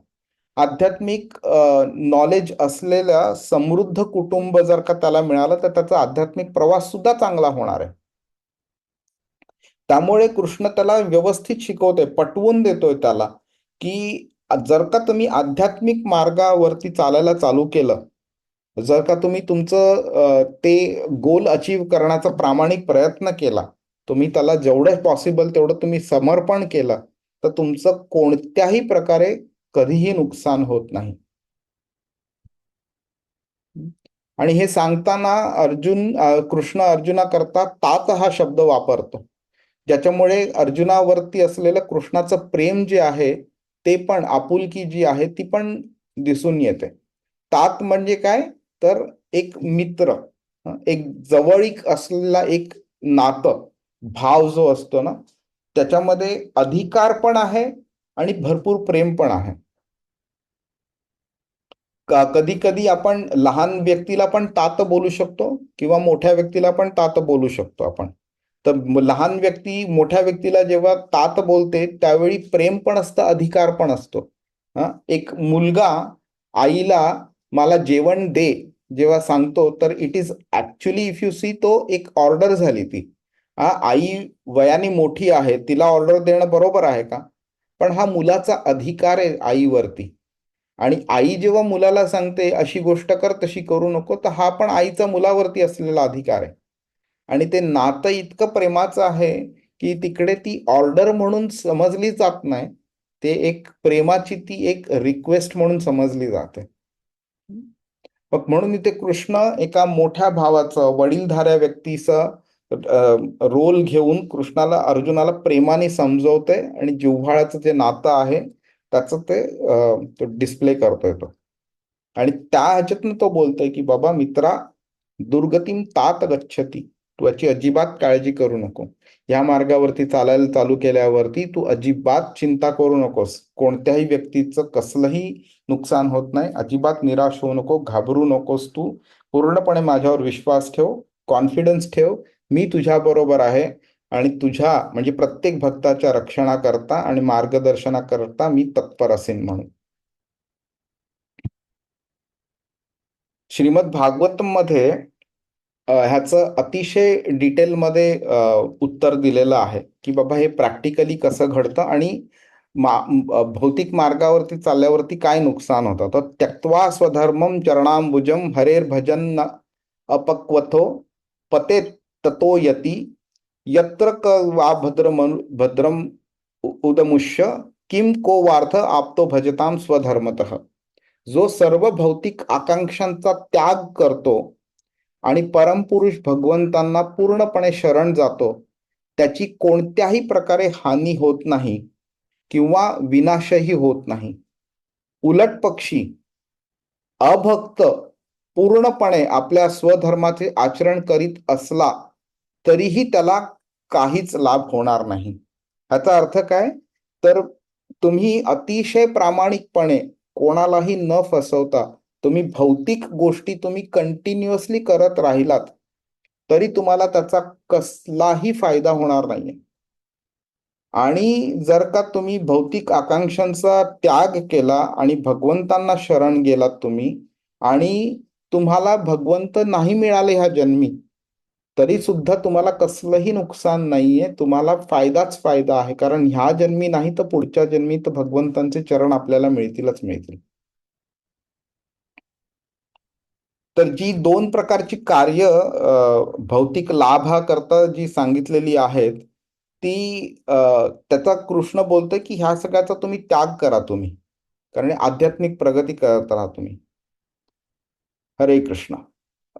ओके, जस्ट बेसिक लेवलवरती आपण बघून घेऊया की मानव समाज जर बघितलं तर नियमित आणि अनियमित असे दोन विभाग त्याचे करता येतील. ओके. आणि जे अनियमित आहे त्यांचं डेफिनेशन काय आहे, तर ते त्यांना पुनर्जन्म, आध्यात्मिक दृष्ट्या मुक्ती मिळवणं वगैरे ह्याचं काही ज्ञान नसतं त्यांना. आणि जसे पशु, प्राणी, पक्षी वगैरे कसे इंद्रिय तृप्तीमध्येच रममाण झालेले असतात, तशाच पद्धतीचं जीवन ही व्यक्ती पण जगत असतात ते. आणि ते जे व्यक्ती जे असतात, जे शास्त्राचं पालन करतात, त्याच्यामध्ये जे कर्म लिहिलेली आहेत त्यात ते पालन त्याचं करतात वगैरे, ते नियमित श्रेणीमध्ये येतात. तर हे जी अनियमित पद्धतीने जे ह्या मार्गावरती चालतात ना, ते वेगळ्या वेगळ्या प्रकारचे लोक असतात. म्हणजे आपल्याला असभ्य लोक सुद्धा दिसतील त्याच्यात आणि सभ्य लोक पण दिसतील, अशिक्षित पण दिसतील, सुशिक्षित पण दिसतील, दुर्बल पण दिसतील आणि बलवान पण दिसतील. पण ह्या सगळ्यांमध्ये एक कॉमन गोष्ट असते की ती पशुवृत्ती असते त्यांच्याकडे. पशुवृत्ती म्हणजे हे शरीर म्हणजे मी आणि ह्या शरीरातनं आनंद मिळवणं हे माझं परम कर्तव्य आहे, ह्या वृत्तीची लोक असतात. त्यामुळे त्यांनी केलेली कोणतीही कर्म ही शुभदायक नसतात. शुभ म्हणजे ज्याच्यातनं final ultimate destination, supreme destination प्राप्त होईल अशी कर्म नसतात त्यांची. कारण आहार, निद्रा, भय आणि मैथुन ह्या ज्या 4 गोष्टी असतात, ज्याच्यामुळे जे कॉमन असतात, मनुष्य जन्म आणि पशुजन्म, पशुयोनी आणि मनुष्योनी ह्या दोघांमध्ये या 4 गोष्टी कॉमन असतात. ही जी प्रवृत्ती असते त्यांचा उपभोग करणं हीच त्यांची इच्छा राहिलेली असते. त्यामुळे त्यांचं जीवन दुःखपूर्ण असतं त्यांचं. आणि कृष्ण 16व्या अध्यायामध्ये अशा लोकांबद्दल बोलतो सुद्धा आणि सांगतो की अशा लोकांना मी कंटिन्युअसली पृथ्वी आणि पाताळ ह्याच्यामध्ये त्यांना फिरवत राहतो मी त्यांना. ओके. पण जे नियमित आहेत, शास्त्राच्या नियमानुसार जे आपलं जीवन जगतायत आणि आपलं जीवन व्यवस्थित त्यांनी संयमित ठेवलेलं आहे, ते थोडा भलेही त्यांना वेळ लागेल, पण कृष्ण भावनेमध्ये ते हळूहळू हळूहळू प्रगती करतात त्याची. आणि नंतर मग आपलं ते कृष्णाकडे ते चालायला चालू करू शकतात ते. मी हे स्किप करतो मी आता. आपण ह्याबद्दल बोललेलो आहे. हरे कृष्ण. कोणाला काही प्रश्न आहे? प्रभू, एक प्रश्न होता. हा. समजा या जन्मी आध्यात्मिक प्रगती मार्गावर समजा कोणी विचलित झाला, तुम्ही सांगितलं त्याला स्वर्गाची प्राप्ती होती आणि पुनर्जन्मामध्ये तो कोणत्या तरी उच्च घराण्यात ब्राह्मणाच्या किंवा त्या घरात जन्माला येतो आणि आध्यात्मिक जर्नी चालू होते. पण मग त्याला मनुष्य योनी मिळते हे गॅरंटी आहे का? ही गॅरंटी त्यांनी कृष्णाने 40व्या श्लोकात दिलेली ना, 2ऱ्या अध्यायाच्या. नेहाभिक्रम नाशो अस्ति प्रत्यवायो न विद्यते स्वल्पमप्यसत् धर्मस्य त्रायते महतो भयात. जे सगळ्यात मोठं डेंजर आहे पुढच्या जन्मी पशुयोनी मिळणं किंवा मनुष्यापेक्षा खालची योनी मिळणं, त्या डेंजर पासनं कृष्ण बोलतो मी त्यांचं प्रोटेक्शन करतो म्हणून. त्यामुळे मनुष्यजन्मी योनी मिळणार हे तर गॅरंटीड आहे. आता आपण सुद्धा जेवढा मार्ग चाललेलो आहोत ह्याच्यामधली ही गॅरंटी तर नक्कीच आहे की आपल्याला पुढचा जन्म मनुष्य योनीत मिळणार म्हणून. हरे कृष्ण. प्रभूजी धन्यवाद. पुन्हा प्रभूजी माझा. हो हो, बोला लवकर. प्रभूजी, मला इथे विचारायचं होतं, आता हे सगळे म्हणजे कर्मयोग, ध्यान योग, कर्म संन्यास योग किंवा ज्ञान कर्म संन्यास योग, मग असं भगवंतांनी का सांगितलं? मग डायरेक्ट भक्ती योग भगवंतांनी का नाही सांगितलं प्रभूजी? कारण सुरुवातीला जर आपल्याला त्यांनी भक्तियोग सांगितलं असता तर आपण तो एक्सेप्ट नसता केला. भक्तियोग हा सगळ्यांना जमेलच असं नाहीये. प्रत्येकाला असं वाटत राहतं की अरे हे काय करते, नुसतं कृष्णाचं नाव घेत बसलेलं आहे. हा बघा दुसरा व्यक्ती कसा व्यवस्थित ध्यान करतोय वगैरे, एका जागी बसलाय, किती छान वागतोय, कोणत्याही कर्माच्या फळाची अपेक्षा करत नाही, हा व्यक्ती चांगला आहे. त्या व्यक्तींना हे कळणं डिफिकल्ट आहे की भक्तियोग का चांगला, का श्रेष्ठ, ते कळणं डिफिकल्ट आहे. त्यामुळे जोपर्यंत कंपॅरिझन होत नाही, जोपर्यंत कर्मयोग, ज्ञानयोग, अष्टांग योग ह्या मार्गावरचे ड्रॉबॅक्स जोपर्यंत कळत नाहीत, तोपर्यंत भक्तियोगाचे बेनिफिट्स कळणं डिफिकल्ट आहे. त्यामुळे भगवंतांनी हे सगळे मार्ग सांगितलेले आहेत so that we can choose it intelligently. आणि ह्याचं उत्तर तो 6व्या ह्याच अध्यायाच्या 46 आणि 47व्या श्लोकामध्ये देतो तो आपल्याला, जिकडनं भक्तियोगाचा दरवाजा उघडला जातो. आणि आधी सांगितल्याप्रमाणे हे जे पूर्ण भगवद्गीता हे जे नॉलेज जे दिलेलं आहे, हे नॉलेज एका particular section of the society करता नाहीये, हे सगळ्या सेक्शन्स करता आहे हे. त्यामुळे वेगळ्या वेगळ्या सेक्शनच्या वरती लोक आध्यात्मिक शिडी जर समजली तर वेगळ्या वेगळ्या स्तरावरती असतात आणि प्रत्येक स्तराच्या व्यक्ती करता ते नॉलेज ऍप्लिकेबल आहे. पण प्रत्येक स्तरावरती कृष्णाने कंटिन्युटी मेंटेन केलेली आहे की तुम्ही समजा दुसऱ्या स्तरावरती असाल तर तुम्हाला तिसऱ्या स्तरावरती मी कसा घेऊन येईन आणि हळूहळू करत करत मी भक्ती योगावरती तुम्हाला कसा घेऊन येईन ते त्यांनी स्पष्ट केलेलं आहे. ते हरे कृष्ण प्रभूजी. दोन छोटे प्रश्न, त्यातल्या एका प्रश्नाचं ऑलरेडी तुम्ही उत्तर दिले. आतापर्यंत म्हणजे माझा गैरसमज होता, जे ऐकलेलं होतं सोसायटीमध्ये की मनुष्य जन्म हा एकदाच मिळतो, त्याचं कल्याण करून घ्या वगैरे असं सगळं, तर आता ते जस्ट एक क्लिअर झालं. आणि दुसरा प्रश्न, ऍटलिस्ट काही समाजामध्ये व्यक्ती गेल्यानंतर जो दिवा ठेवून त्याच्या खाली जे सगळं पीठ वगैरे ठेवलेलं असतं आणि त्याच्यानंतर 13व्या दिवशी म्हणतात की जे दिव्याच्या खाली चिन्ह उगेल तो त्याचा असतो वगैरे, ते कितपत म्हणजे थोडस डायव्हर्ट करते मी, पण थोडस रिलेटेड आहे म्हणून just trying to understand Prabhuji. या गोष्टीबद्दल आपण नंतर कधी बोलू. ह्या चालेल चालेल प्रभूजी. नाहीये, पण हे गरुड पुराणामध्ये बऱ्यापैकी डिटेलमध्ये सांगितलेलं आहे हे. आणि गंमत कशी आहे की आपण जेव्हा 8व्या अध्यायात पोहोचू ना त्यावेळी म्हणजे 8व्या अध्यायाच्या मध्ये अर्जुन कृष्णाला एक प्रश्न विचारतो की बाबा मरते समयी तुझा जर म्हणजे काय कोणत्या पद्धतीने जर व्यक्ती मेला वारला तर त्याला काय प्राप्त होतं, ते अर्जुनानी प्रश्न विचारला. तर 23व्या श्लोकापासून 26व्या श्लोकापर्यंत कृष्णाने त्याचं उत्तर दिलं. आणि 27व्या श्लोकामध्ये तो बोलतो की नैते श्रुती पार्थ जानन योगी मुह्यती कश्चन. तो बोलतो की पण भक्तियोगी करता हे कोणतेही गोष्टी ऍप्लिकेबल नसतात. तुला त्याची काळजी करायची काही गरजच नाहीये, कारण तुझं डेस्टिनेशन काय आहे मी हे ऑलरेडी ठरवून ठेवलेलं आहे म्हणून. त्यामुळे काय होतं ना, हे खूप म्हणजे अतिशय इम्पॉर्टंट आहे. एक लाईन आपल्या नॉलेज थ्रू आपण एक ड्रॉ केलेली पाहिजे की ही भक्ती आणि हे बाकीचं सगळं. तर जेव्हा ती लाईन आपल्याला स्पष्टपणे दिसायला लागेल ना त्यावेळी ऑटोमॅटिकली ह्या प्रश्नांमधलं इंटरेस्ट कमी होऊन जाईल. मी कशाला विचार करू, माझा पुढचा जन्म कसा होणार आहे, कोणाला काय जन्म कधी कसा किती मिळणार आहे वगैरे. जर का ती व्यक्ती कृष्णाचं व्यवस्थित करते तर त्याला कृष्ण बोलतो नमे भक्त प्रणश्यती दुर्गतीम तात गच्छती नाही कश्चित. त्याला कोणत्याही प्रकारची दुर्गती नाही मिळणार आहे.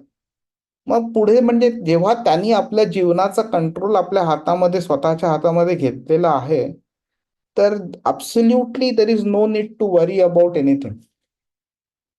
आणि हे टेक्निकल झालं. हे जे हा जो प्रश्न आहे ना दिव्याखाली, हे सगळं कर्मकांडामध्ये येतं. तुम्ही कधी तुम्हाला मिळालं तर गरुड पुराण वाचा, म्हणजे तुमच्या ह्या प्रश्नाचं उत्तर मिळून जाईल तुम्हाला. गरुडाने विष्णूला हाच प्रश्न विचारलेला की काय होतं मृत्यूनंतर आत्म्याचा प्रवास दुसऱ्या शरीरामध्ये पोहोचेपर्यंत काय होतं. विष्णूंनी पूर्णपणे उत्तर दिलेलं आहे त्याचं. मी तो स्किप करतो कारण आपल्या आता ह्या टॉपिकशी. प्रभूजी हो, फेअर इनफ. थँक्यू प्रभूजी. हरे कृष्ण. आता 41वा श्लोक बघूया. प्राप्य पुण्यकृतां लोकान् उषित्वा शाश्वती समाः शुचिनां श्रीमतां गेहे योगभ्रष्टोभिजायते. अनुवाद. हरे कृष्ण. योगभ्रष्ट योगी पुण्यात्माच्या लोकांमध्ये अनेक वर्ष सुखोपभोग घेतल्यानंतर पुन्हा गुणवान कुटुंबामध्ये किंवा वैभवशाली कुटुंबामध्ये जन्म घेतो. हरे कृष्ण. किती स्पष्टपणे उत्तर दिलंय बघा. मिनिंग आता तुम्ही म्हणालात ना 2 मिनिटापूर्वी की मनुष्य जन्म एकदाच मिळतो, त्याचा वापर करून घ्या. त्याचा वापर करून घेणं अगदी बरोबर आहे, परफेक्ट आहे पॉइंट. पण तो एकदाच मिळतो हे बोलणं म्हणजे कसं आहे की तुम्ही काहीही केलं तरी पुढचा जन्म मिळणार नाही मनुष्याचा, असा अर्थ निघू शकतो. पण ते ते तसं नाहीये ते. हं? तर अर्जुनाची काय भीती होती की बाबा दोन्हीकडे माझं नुकसान होईल.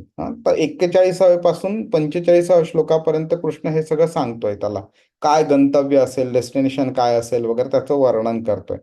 आणि 2 कॅटेगरीज आहेत. म्हणजे हे जे आध्यात्मिक मार्गावरती चालू करतात पण अपयशी ठरतात, अशा या योगींच्या 2 कॅटेगरीज आहेत.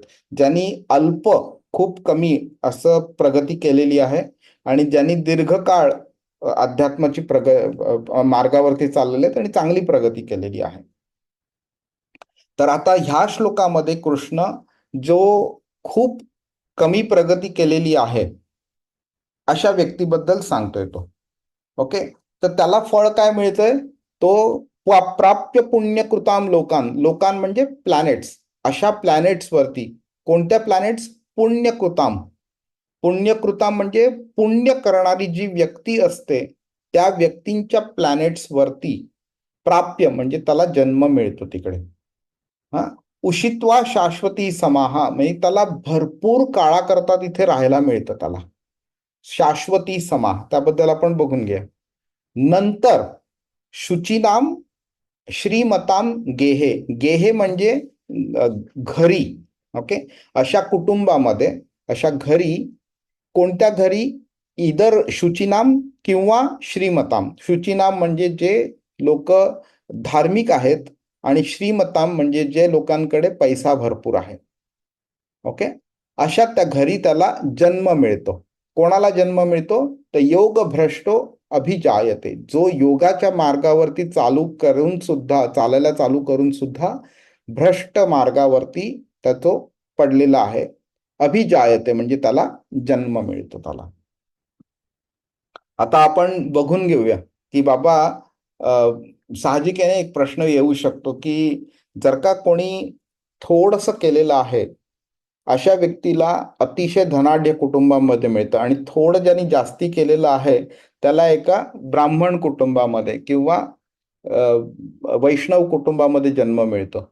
आता ब्राह्मण कुटुंब, वैष्णव कुटुंब म्हटल्यावरती पैसा काय ज्यांच्याकडे जास्ती नसणार.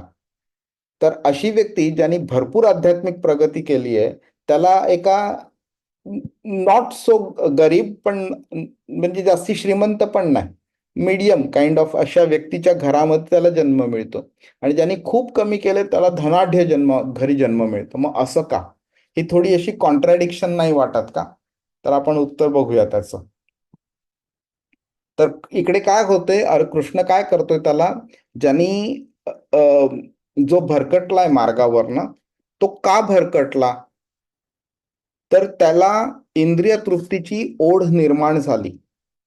मग कृष्ण त्याला काय बोलतो की बाबा ठीक आहे, इंद्रिय तृप्ती करायची आहे ना, नो प्रॉब्लेम, मी तुला देतो करायला, तुला संधी देतो. तू काय मागितलेलं? अमुक एक गोष्ट मागितलेली, मी त्याच्या 10पट देतो तुला. पृथ्वी तलावरती जे पण तू आनंद इमॅजिन करू शकतो त्या आनंदापेक्षा जास्ती आनंद मिळेल अशा प्रकारचे आनंद मी तुला देतो. त्याच्याकरता तुला स्वर्गात जावं लागेल, मी तुला स्वर्गात पाठवतो मी तुला.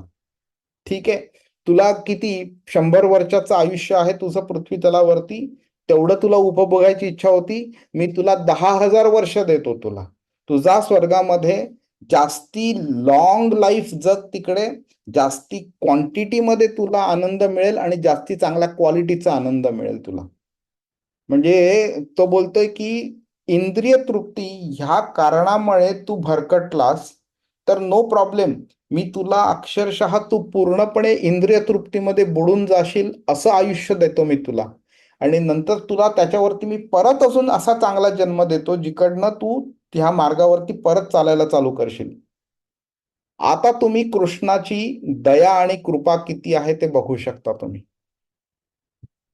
तो तुम्हाला कोणत्याही वेळी, कोणत्याही मार्गावरती, कोणत्याही टप्प्यावरती असताना तुमचा हात सोडत नाहीये तो. शुचिनाम म्हणजे पंडित लोक, ब्राह्मण लोक, त्यांच्या घरी जन्म मिळतो, किंवा धर्मशील व्यापारी, नुसते साधे व्यापारी नाही, असे पण भरपूर व्यापारी असतात जे म्हणजे चुकीच्या पद्धतीने पैसा कमावलेला असतो, पण ते चांगले धर्माचं आचरण केलेलं असतं, अशा व्यापाऱ्यांच्या घरी जन्म मिळतो. ठीक आहे. तर आपण हे सगळं बघून घेतलेलं आहे की जो निर्धाराने चालायला चालू करतो पण अडखळतो, तो खूप पुढे जर गेला नसला योगी, फक्त थोड्या प्रमाणात प्रगती केली आहे, पण तो जीवनभर ते प्रगती टिकवू नाही शकला. आणि आध्यात्मिक इच्छा, उत्कर्षाची त्याची इच्छा आहे, पण तरीही भौतिक आकर्षणांमुळे तो पुढे जायला त्याला डिफिकल्ट पडतंय. तर ह्या अशा व्यक्तीबद्दल कृष्ण प्राप्य पुण्य कृताम लोकान बोलतो. ओके, पुण्य स्वर्गामध्ये आपल्याला तो घेऊन आपल्याला म्हणजे त्या व्यक्तीला तो घेऊन जातो, आणि तिकडे नंतर त्याला उषित्वा शाश्वती समा, भरपूर काळ त्याला तिथे एन्जॉयमेंट मिळाल्यानंतर तो पृथ्वी तलावरती परत जन्म घेतो. जन्म 2 प्रकारच्या कुटुंबांमध्ये होतो. जर का त्यांनी खूप कमी केलेलं असेल त्याला श्रीमताम म्हणजे धनाढ्य कुटुंबामध्ये जन्म मिळतो. जर त्यांनी थोडं जास्ती केलेलं असेल तर ब्राह्मण कुटुंबामध्ये जन्म मिळतो त्याला. ठीक आहे. आणि शुचिनाम अजून एका कारणाकरता इम्पॉर्टंट आहे की ज्या व्यक्तींची नैतिक दर्जा जो आहे ना, तो अतिशय उच्च लेवलचा आहे. आध्यात्मिक ज्ञान त्यांच्याकडे खूप चांगलं आहे, असा कुटुंब आहे ते. आणि श्रीमता म्हणजे भरपूर धन संपत्ती ज्यांच्याकडे आहे अशी लोक आहेत. ठीक आहे. आता आपण पहिला योग. ओके, धनाढ्य कुटुंबामध्ये किंवा धार्मिक कुटुंबामध्ये जन्म मिळणं हे आध्यात्मिक दृष्ट्या फायदेशीर कसं मानलं जाऊ शकतं, तर आपण ते बघूया. ओके, तर प्रत्येक कुटुंब जे असतं त्याचा एक प्रभाव बनतो जन्मलेल्या व्यक्तीवरती, त्याला काही फॅसिलिटीज मिळतात त्याला. तर आध्यात्मिक ज्ञानाने जर का परिपूर्ण असलेलं कुटुंब जर असलं, त्याच्यामध्ये जन्म जर आपल्याला मिळाला, तर काय होतं, अगदी बालपणापासनं, इनफॅक्ट जेव्हा मूल आईच्या गर्भात असतं त्या वेळपासनं सुद्धा संस्कार व्हायला त्याच्यावरती चालू असतात. आपल्याकडे ना गर्भसंस्कार असतात ना, तर मुलाला आतमध्ये असताना सुद्धा ऐकू येत असतं आई वडील काय बोलतायत त्याबद्दल, आणि ते त्याच्यावरती संस्कार पडत राहतात. म्हणून एक प्रेग्नंट जर लेडी असेल तर तिच्यावरती, त्या मुलावरती चांगले संस्कार व्हावे म्हणून तिला तिच्याशी जास्तीत जास्त आध्यात्मिक बोलावं, आणि तिने सुद्धा आध्यात्मिक गोष्टी ऐकाव्या म्हणून तसं एक एन्व्हायरमेंट क्रिएट केलं जातं. म्हणजे अगदी गर्भात असल्यापासून त्या मुलावरती चांगले संस्कार मिळतील अध्यात्माचे, ह्याच्याकरता प्रयत्न केला जातो. आणि ही जी सिच्युएशन निर्माण करण्याचं काम आहे हे कृष्ण करतो आपल्याकरता. त्यामुळे त्या लहानपणापासूनच त्या मुलाला ती जाणीव होते, ओके, की हा मार्ग चांगला, त्याच्यामध्ये एक इंटरेस्ट निर्माण होतो तिकडे, पूर्ण त्या एन्व्हायरमेंट चांगलं क्रिएट केल्यामुळे. त्यामुळे काय होतं की आता बरेच व्यक्ती, लाईक माझ्यासारखी व्यक्ती होती, तर असं एन्व्हायरमेंट इतकं कंड्युसिव्ह नव्हतं आमच्याकरता.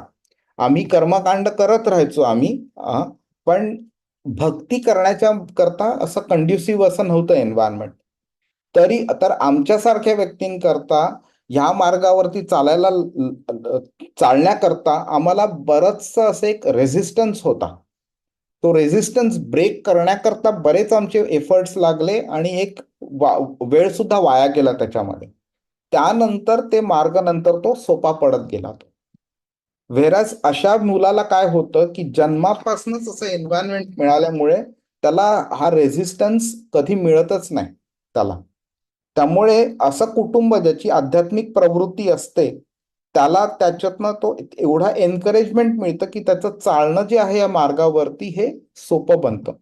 पण जी व्यक्ती अशा ज्याच्यामध्ये आध्यात्मिक प्रवृत्ती नसते, अशा ठिकाणी जन्मलेल्या मुलाला काय होतं की जे समाज असतो, आई वडील, कुटुंब वगैरे असतं, त्यांच्या रूढी वगैरे ज्या असतात, त्या परंपरा ज्या असतात, जे काही लोकांचे निकृष्ट विचार असतात वगैरे, ह्यांना टॉलरेट करत त्यांना ते रेझिस्टन्स त्यांचा ब्रेक करत करत हळूहळू पुढे जावं लागतं त्यांना.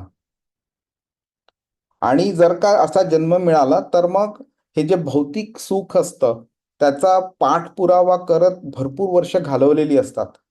त्यामुळे काय होतं, त्यांना आध्यात्मिक गोष्टींकडे कल निर्माणच होत नाही आणि त्यांची जी क्षमता असते त्याची जाणीव पण होत नाही त्यांना. त्यामुळे जर का एखाद्या व्यक्तीला आध्यात्मिक प्रवृत्ती असली आधीच्या जन्मी, तर पोषक वातावरण नाहीये, त्याचा अभाव असल्यामुळे त्याची प्रवृत्ती पूर्णपणे विकसित होत नाही त्याची, आणि दॅट बिकम्स अ प्रॉब्लेम.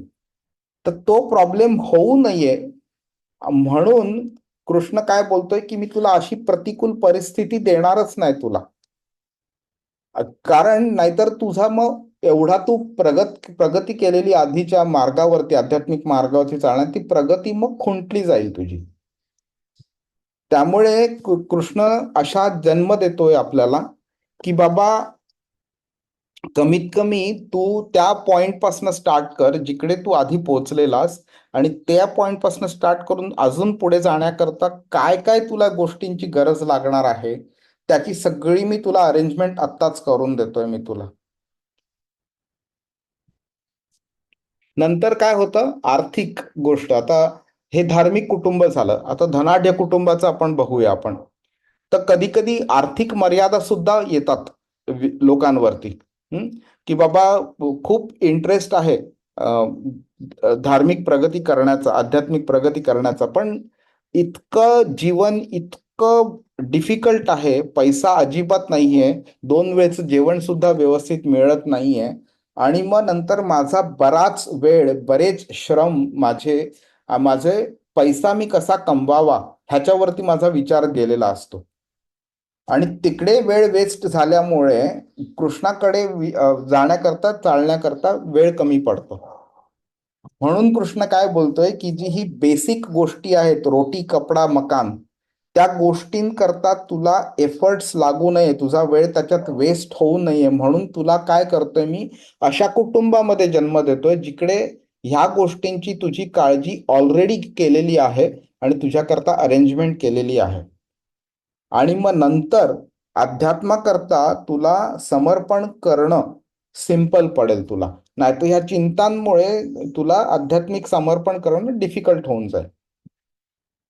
त्यामुळे संपत्ती जी आहे, हा जो अननेसेसरी जो तणाव असतो आयुष्यामधला, ज्याच्यामुळे आपल्याला अध्यात्माकडे कल निर्माण होत नाही, त्या तणाव आपल्याला तणावापासून मुक्त करतो, आणि मग नंतर आपण व्यवस्थित साधना करू शकतो आपण त्याच्यामुळे. त्यामुळे काय की संपत्ती आणि आध्यात्मिक दृष्ट्या असं दोन्ही सहाय्य होईल असं कुटुंब कृष्ण आपल्याला एकत्रितपणे द्यायचा प्रयत्न करतो, ज्याच्यामुळे आपला मार्ग पण व्यवस्थित चालू राहतो आणि आपल्याला मटेरियल गोष्टींची आपल्याला काळजी पण उरत नाही आपल्याला. आता एक प्रश्न निर्माण होतो की बाबा कृष्ण तर आपल्याला सगळीकडे भक्ती करा भक्ती करा भक्ती करा सांगतोय आपल्याला. आता भक्ती जर करायची म्हणजे काय, तर अहैतुकी असली पाहिजे, म्हणजे काय की स्वतःच्या फायद्याकरता असली पाहिजे. पण मग आता इकडे कृष्ण एखाद्या व्यक्तीला स्वर्गात जो तो नेतोय, तर ह्याचा अर्थ हा आहे ना की तो बोलतोय की बाबा तुम्ही तुमच्या शरीराला आनंद मिळेल अशा गोष्टींचा तुम्ही विचार करा म्हणून. तर हे कॉन्ट्राडिक्शन झालं ना. मग असं कसं की जी व्यक्ती आध्यात्मिक मार्गावरती चालायचा प्रयत्न करते त्याला कृष्ण स्वर्ग का प्रदान करतोय, आणि जिकडे म्हणजे भौतिक आनंद मिळतोय वगैरे. तर निष्काम भक्ती जी आपल्याकडनं एक्सपेक्टेड आहे, तर कृष्णाने असं आपल्याला कामवासना निर्माण होईल किंवा कामवासनेला उत्तेजना मिळेल अशी सिच्युएशन आपल्याला देतोच कशाला. तर त्याचं आपण कारण बघून घेऊया. तर हे जे स्वर्ग जे असतं त्याच्यामध्ये भौतिक असे भरपूर भरपूर सुख असतात, आपण इमॅजिन पण नाही करू शकणार अशी सुख आहेत. ठीक आहे. त्यामुळे काय होतं की हा जो योगी असतो, साधक जो असतो, त्याला ज्या मनात इच्छा, भौतिक इच्छा त्याच्या ज्या राहिलेल्या असतात, which are causing some disturbance to him, त्या इच्छांमुळे त्याला आपल्या स्वतःच्या अध्यात्माच्या मार्गावरती मन फोकस करायला त्याला डिफिकल्ट जाते त्या इच्छांमुळे. त्या इच्छांची पूर्तता करण्याची संधी कृष्ण देतोय तिकडे. जेव्हा या इच्छा पूर्ण होतात त्यावेळी त्यानंतर त्याच्याकरता अडथळा म्हणून राहत नाहीत. बरं, मग नंतर काय होऊ शकतं की इच्छा पूर्ण झाल्यावरती नवीन इच्छा क्रिएट होऊ शकतात, असंही होऊ शकतं.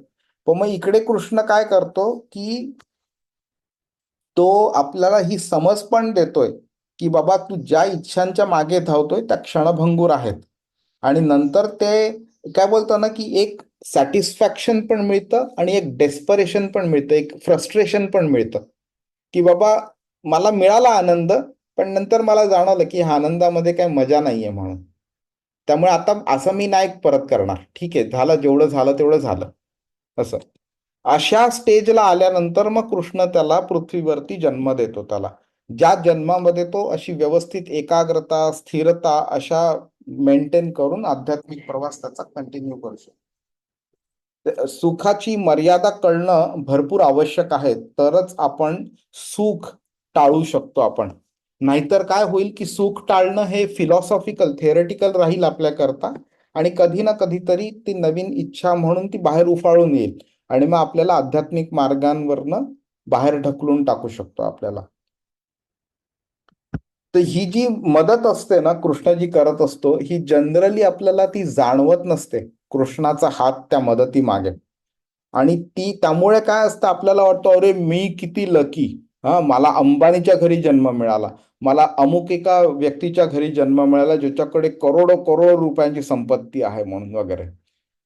पण तुम्हाला ते व्यक्तीला माहिती नसतं की बाबा तू काही चांगली पुण्य कर्म केलेलीस ज्याच्यामुळे तुला हा जन्म मिळाला, किंवा तू अध्यात्माच्या मार्गावरती लागलेली व्यक्ती होतीस तू, ज्याने पुण्य पण केलेलं, त्यामुळे तुला हा जन्म मिळालेला आहे. आता ह्या जन्माचा उपयोग जो आहे तो नुसता धनाढ्य व्यक्तीत जन्म मिळाला म्हणून धनाची पूर्णपणे एन्जॉयमेंट करून घ्यायची ह्याच्याकरता नाहीये.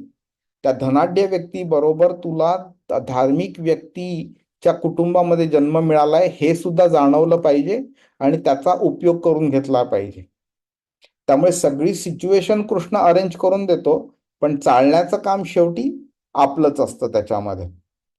भौतिक आसक्ती कमी होणं आणि आध्यात्मिक प्रवास करत राहणं ह्याच्याकरता जो प्रयत्न असतो तो त्या शेवटी त्या व्यक्तीलाच करावा लागतो. ओके.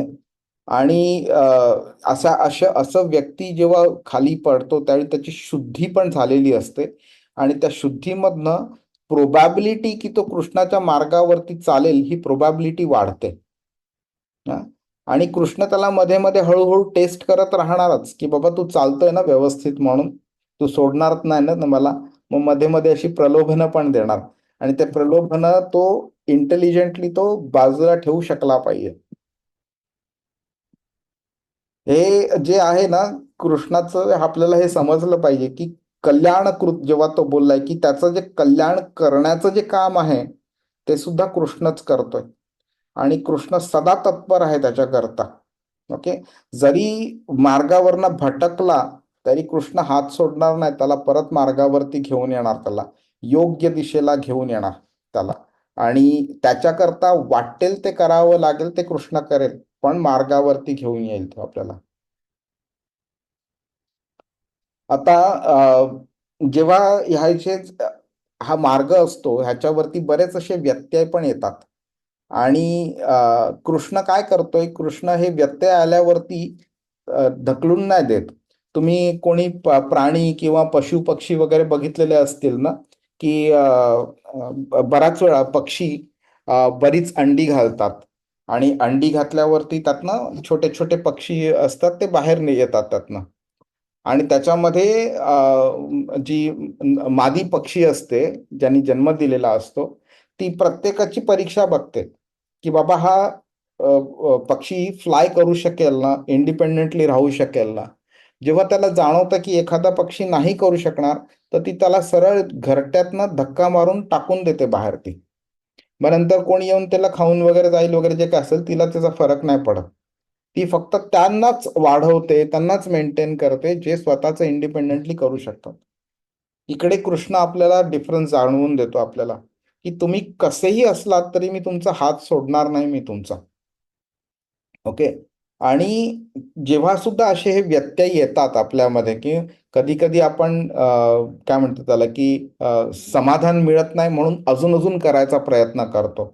तर कृष्ण त्या इच्छांना कसा कंट्रोल करतो आणि मुद्दामून फ्रस्ट्रेशन येईल अशा इन्स्टन्सेस आपल्या जीवनात घडवून आणतो वगैरे. ओके.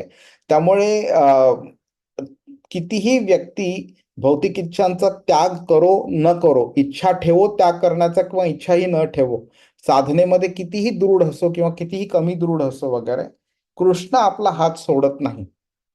हे आपल्याला ह्याचा पूर्णपणे कॉन्फिडन्स आहे.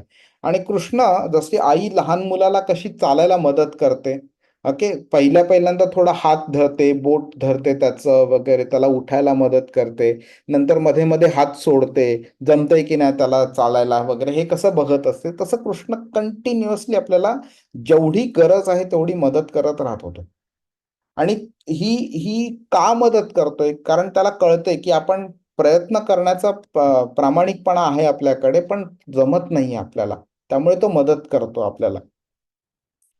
आपण डगमगतो, अडखळतो, आपल्याला कॉन्फिडन्स जातो आपला वगैरे, परत आपण भौतिक गोष्टींकडे आपण लक्ष वळतं वगैरे. हा, मग नंतर कधी कधी आपल्याला तो तत्वज्ञान देतो, कधी कधी तो आपल्याला दुसऱ्या भक्ताच्या प्रॅक्टिकल ऍप्लिकेशननी शिकवतो आपल्याला. हा, तर हे तसंही शिकवतो. आता गंमत कसं होते, की कधी कधी आपल्याला फिलॉसॉफीनी आपल्याला अक्कल येते. ओके. तर फिलॉसॉफीनी आपण आता भगवद्गीता शिकतोय, फिलॉसॉफी शिकतोय, आपल्याला जे कळतंय त्यातनं आपण थोडंफार अप्लाय करायचा प्रयत्न करतो, पण आपण 100% अप्लाय नाही करत. कधी कधी आपल्याला जाणवतं बरोबर काय चूक आहे, तरी पण चूक करण्याकडे मन आपलं जातं. मग कृष्ण आपल्याला काय करतो, मुद्दामून आपल्याकडनं एक चूक घडवून घेतो आणि त्यानंतर तो अशा प्रकारे एक थोबाडीत मारतो, आपल्याला अक्कल येते की बाबा हा आपण चूक केली, कृष्णाने आपल्याला सांगितलेलं असं करू नको, तरी सुद्धा आपण ते केलं आणि म्हणून आपल्याला हा फटका बसलेला आहे.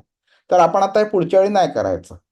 म्हणजे काय झालं, तर इंग्लिशमध्ये आपण त्याला एक्सपिरियन्शियल व्हेरिफिकेशन म्हणतो. आपण एक्सपिरियन्स घ्यायचा आणि नंतर ती जी फिलॉसॉफी जी आहे, थिअरी आहे, ती व्हेरीफाय करायची, त्यातनं रिझल्ट शिकायचा आणि मग नंतर वी डिसाईड की नाही, आपण आधी जे शिकलो, थिअरी शिकलो, ती बरोबर होती, चूक आपण केली, आता करायची नाही परत. आणि ह्याच्यामध्ये काय होतंय आता, की कृष्ण बोलतोय, मी तुम्हाला सांगितलेलं ह्या भौतिक गोष्टींच्या मागे लागू नका म्हणून, तरी सुद्धा तुम्हाला भौतिक गोष्टींचं आकर्षण निर्माण झाल्यामुळे तुम्ही आध्यात्मिक मार्गावरती तुमचं चालताना तुम्ही डगमगलात. बरं ठीक आहे, डगमगलात, मी काय तुमचा हात नाही सोडणार आहे. तुम्ही जे माझ्याकडे 10,000 वर्षापूर्वी यायला पाहिजे होतात, ते आता तुम्हाला 10,000 वर्ष अजून लागतील तुम्हाला. तर तुम्ही जा तिकडे. तुम्हाला स्वतःहून कळायचं आहे ना की बाबा भौतिक गोष्टीमध्ये तुम्हाला लक्ष नको द्यायला, तुम्हाला आकृष्ट नको व्हायला.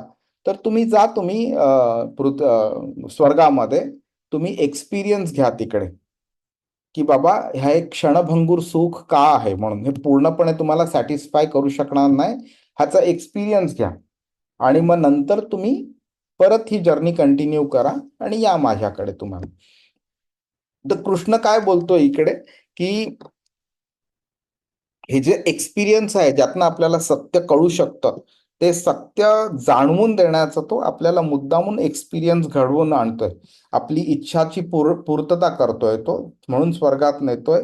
एक्सपिरियन्स मिळाला की नंतर आपल्याला कळतं की बाबा भौतिक आकांक्षापेक्षा हे जे आपल्याला आध्यात्मिक गोष्टी आहेत त्या आपल्याला जास्ती समाधान देतात आणि त्याचा अनुभव मिळतो. आणि जेव्हा आपल्याला हे अनुभव मिळतात त्यावेळी आपली प्रगती होत राहते त्या मार्गावरती आणि आपल्याला ते उच्च स्वरूप जे असतं आध्यात्मिक आनंदाचं, ते एक्सपिरियन्स करायला मिळतं. आणि तो एक्सपिरियन्स मिळाल्यावरती नंतर मग आपण भौतिक गोष्टींच्या एक्सपिरियन्सची कधी आपण इच्छा ठेवणार नाही आपण.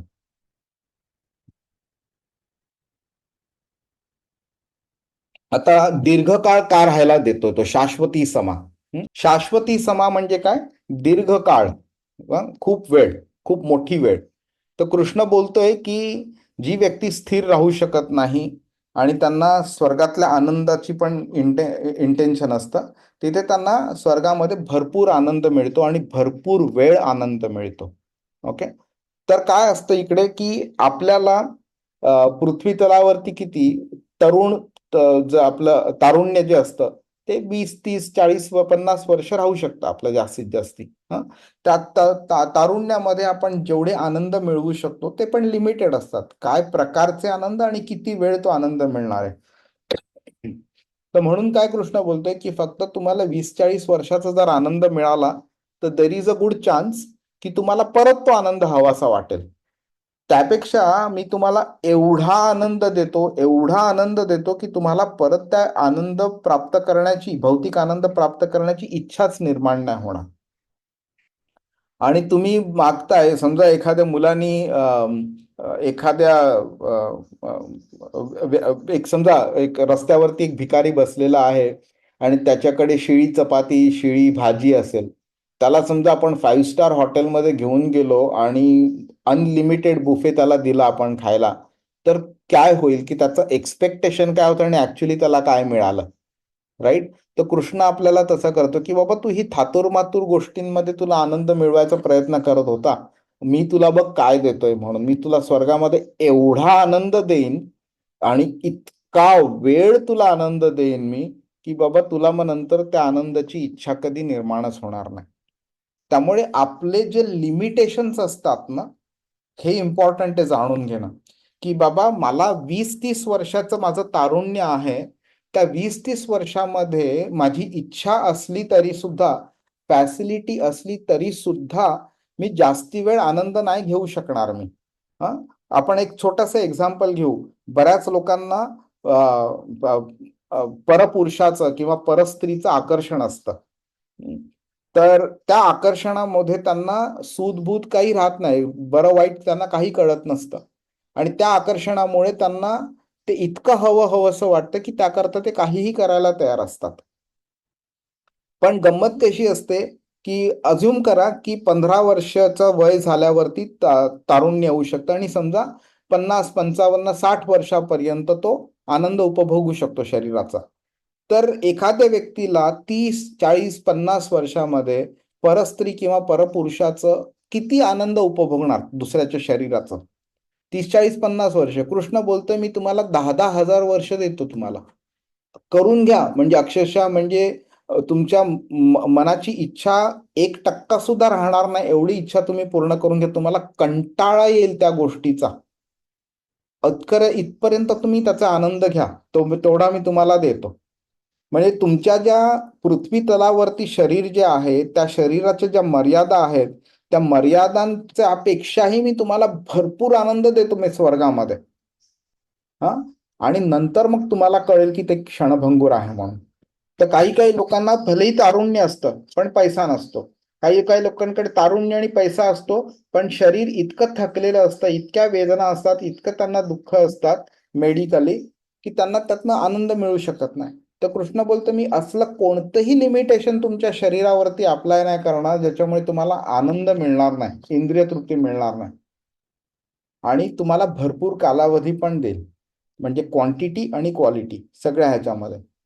त्यामुळे आपले इच्छा ज्या आहेत त्याचा संपूर्णपणे आनंद आपल्याला मिळवण्याचा तो आपल्याला पूर्णपणे अरेंजमेंट करून देतो त्याला. आणि त्यानंतर तो आपल्या त्या मेंटॅलिटीमध्ये तो परिवर्तन घडवून आणतो की ज्याच्यामुळे आपल्याला कळतं की एवढा अमर्याद असा आनंद आहे स्वर्गामध्ये, तरी सुद्धा आत्म्याची जी तृष्णा आहे, आत्म्याला जे ज्यातनं आनंद मिळतो, आध्यात्मिक आनंद, तो आध्यात्मिक आनंद ह्या स्वर्गातल्या आनंद आपल्याला कधीही पूर्ण देऊ शकत नाही आपल्याला. मग आपल्याला हे भौतिक इच्छा ज्या असतात त्यातनं आनंद मिळतो, त्याची निरर्थकता जी असते ती जाणवते आणि त्या आकर्षणाच्या पलीकडे आपण जायचा प्रयत्न करतो. ही जाणीव जी आहे ती आपल्याला म्हणजे आत्म्याला कृष्णाकडे परत वळण घ्यायला लावते. आणि नंतर मग एक अशी तो टर्न कलाटणी मिळतो की मग नंतर आपण मग ह्या भौतिक गोष्टींकडे परत आकृष्ट होत नाही. आता अर्जुनाचा ते जो आनंद होता, त्याचा जो प्रश्न होता, ह्याबद्दल आपण बोललोय तर मी परत डिटेलमध्ये जात नाही. तर कृष्ण इकडे फक्त त्याला म्हणजे हे सांगतोय की तुझ्या कोणत्याही प्रकारची जी आनंदाची जी डेफिनेशन आहे त्या आनंदाच्या कोणत्याही प्रकारच्या डेफिनेशन पेक्षा जास्ती, भरपूर जास्ती आणि जास्त वेळ तुला मी आनंद देईन स्वर्गामध्ये. पण नंतर तू परत आध्यात्मिक मार्गावरती चालायला चालू करतो. त्यामुळे काय झालंय की त्याचं जी अर्जुनाची जी चिंता होती की मला भौतिक पण आनंद मिळणार नाही आणि आध्यात्मिक पण आनंद मिळणार नाही, ती चिंता कृष्ण खोडून टाकतो इकडे, की असं नाहीये. तुझ्या इमॅजिनेशनच्या पेक्षा जास्ती तुला भौतिक आनंद मिळणार आहे आणि तू आध्यात्मिक नुकसान तुला कधीच होणार नाही. तू आध्यात्मिक ज्या पॉइंटला तू ते जीवन सोडलंस त्या पॉइंट पासून पुढे तू तुझा प्रवास चालू ठेवणार आहे. आपण हे बोललोय तर आता मी परत डिटेलमध्ये जात नाही ह्याच्यामध्ये. तर कमी प्रगती आणि दीर्घकाळ केलेला योगाभ्यासामुळे झालेली प्रगती, ह्या पण दोन्ही असे जे व्यक्ती असतात जे योगभ्रष्ट होतात, त्याच्याबद्दल कृष्णाने इथे आपल्याला सांगितलेलं आहे. आपण 41व्या श्लोकामध्ये आपण कमी प्रगती केलेली व्यक्तीचा आपण बोलू शकलो, पण 42व्या श्लोकामध्ये जास्ती ज्यांनी प्रगती केली आहे त्याबद्दल आपण बोलणार आहोत. पण हे 2 श्लोक करता करता आपण जवळजवळ 1.5 तास लागलाय आपल्याला, आणि माझी भरपूर इच्छा होती 42वा श्लोक आज करायची, पण मुश्किल वाटतंय मला. तर आपण 42वा श्लोक पुढच्या आठवड्यात करूया आपण. कोणाला कोणताही काही प्रश्न आहे का? कसं प्रभू, एक वाटतं? प्रश्न. हा, आज म्हणजे हे तुमच्या अपेक्षेच्या पलीकडे होतं का? तुम्हाला असं वाटत होतं हे असं आहे म्हणून वगैरे? प्रभू, ते सिरियल बघायचं त्यामुळे थोडं ज्ञान होतं जेव्हा अर्जुन प्रश्न विचारतो ते, त्यामुळे इंटरेस्टिंग होतं. बरं, कोणाला काही प्रश्न आहे का? प्रभू, एक प्रश्न विचारायचा होता, जस्ट फॉर क्लॅरिफिकेशन. हा. म्हणजे स्वर्गात भक्ती होत नाही, फक्त भोग, असं कन्क्लूड करू शकतो? म्हणजे जो स्वर्गात जातो तो भक्ती करू शकतो? हो, म्हणजे काय आहे की भक्ती करण्याकरता जे एन्व्हायरमेंट लागतं ते स्वर्गामध्ये खूप कमी आहे. आणि म्हणूनच तुम्ही कधी भागवतम वाचलं असेल, तुम्हाला बऱ्याच ठिकाणी जाणवत असेल की इंद्र, तिकड स्वर्गाचा राजा सुद्धा एवढा त्याच्या खुर्ची करता आणि त्यातनं मिळणारा जो आनंद आहे, पॉवर आहे, इन्फ्लुएन्स आहे, तो एवढा त्या गोष्टींकरता अटॅच्ड असतो की त्याला सुद्धा कृष्णाची भक्ती करता येत नाही त्याला. आणि भागवतमध्ये असे बरेच इन्सिडेंट्स आहेत ज्याच्यामध्ये इंद्रानी कृष्णाशी लढाई केलेली आहे. जे गोवर्धन लीला जी झाली ती पाऊस कोणी पाडला? इंद्रानीच पाडला. आणि नंतर मग त्याला कळलं की बाबा कृष्ण कोण आहे ते, म्हणून नंतर उतरला स्वतः आणि कृष्णाकडे माफी मागायला आलेला. तर जर का स्वर्गात भक्ती करण्याची जर का पॉसिबिलिटी असती किंवा एन्व्हायरमेंट तसं असतं तर त्याचा सगळ्यात जास्ती फायदा खरा इंद्रानी घेतला पाहिजे, पण तसं नाही होत ते. त्यामुळे तुम्ही बोलताय ते बरोबर आहे, कंड्युसिव्ह नाही आहे environment. Hare Krishna, Hare Krishna.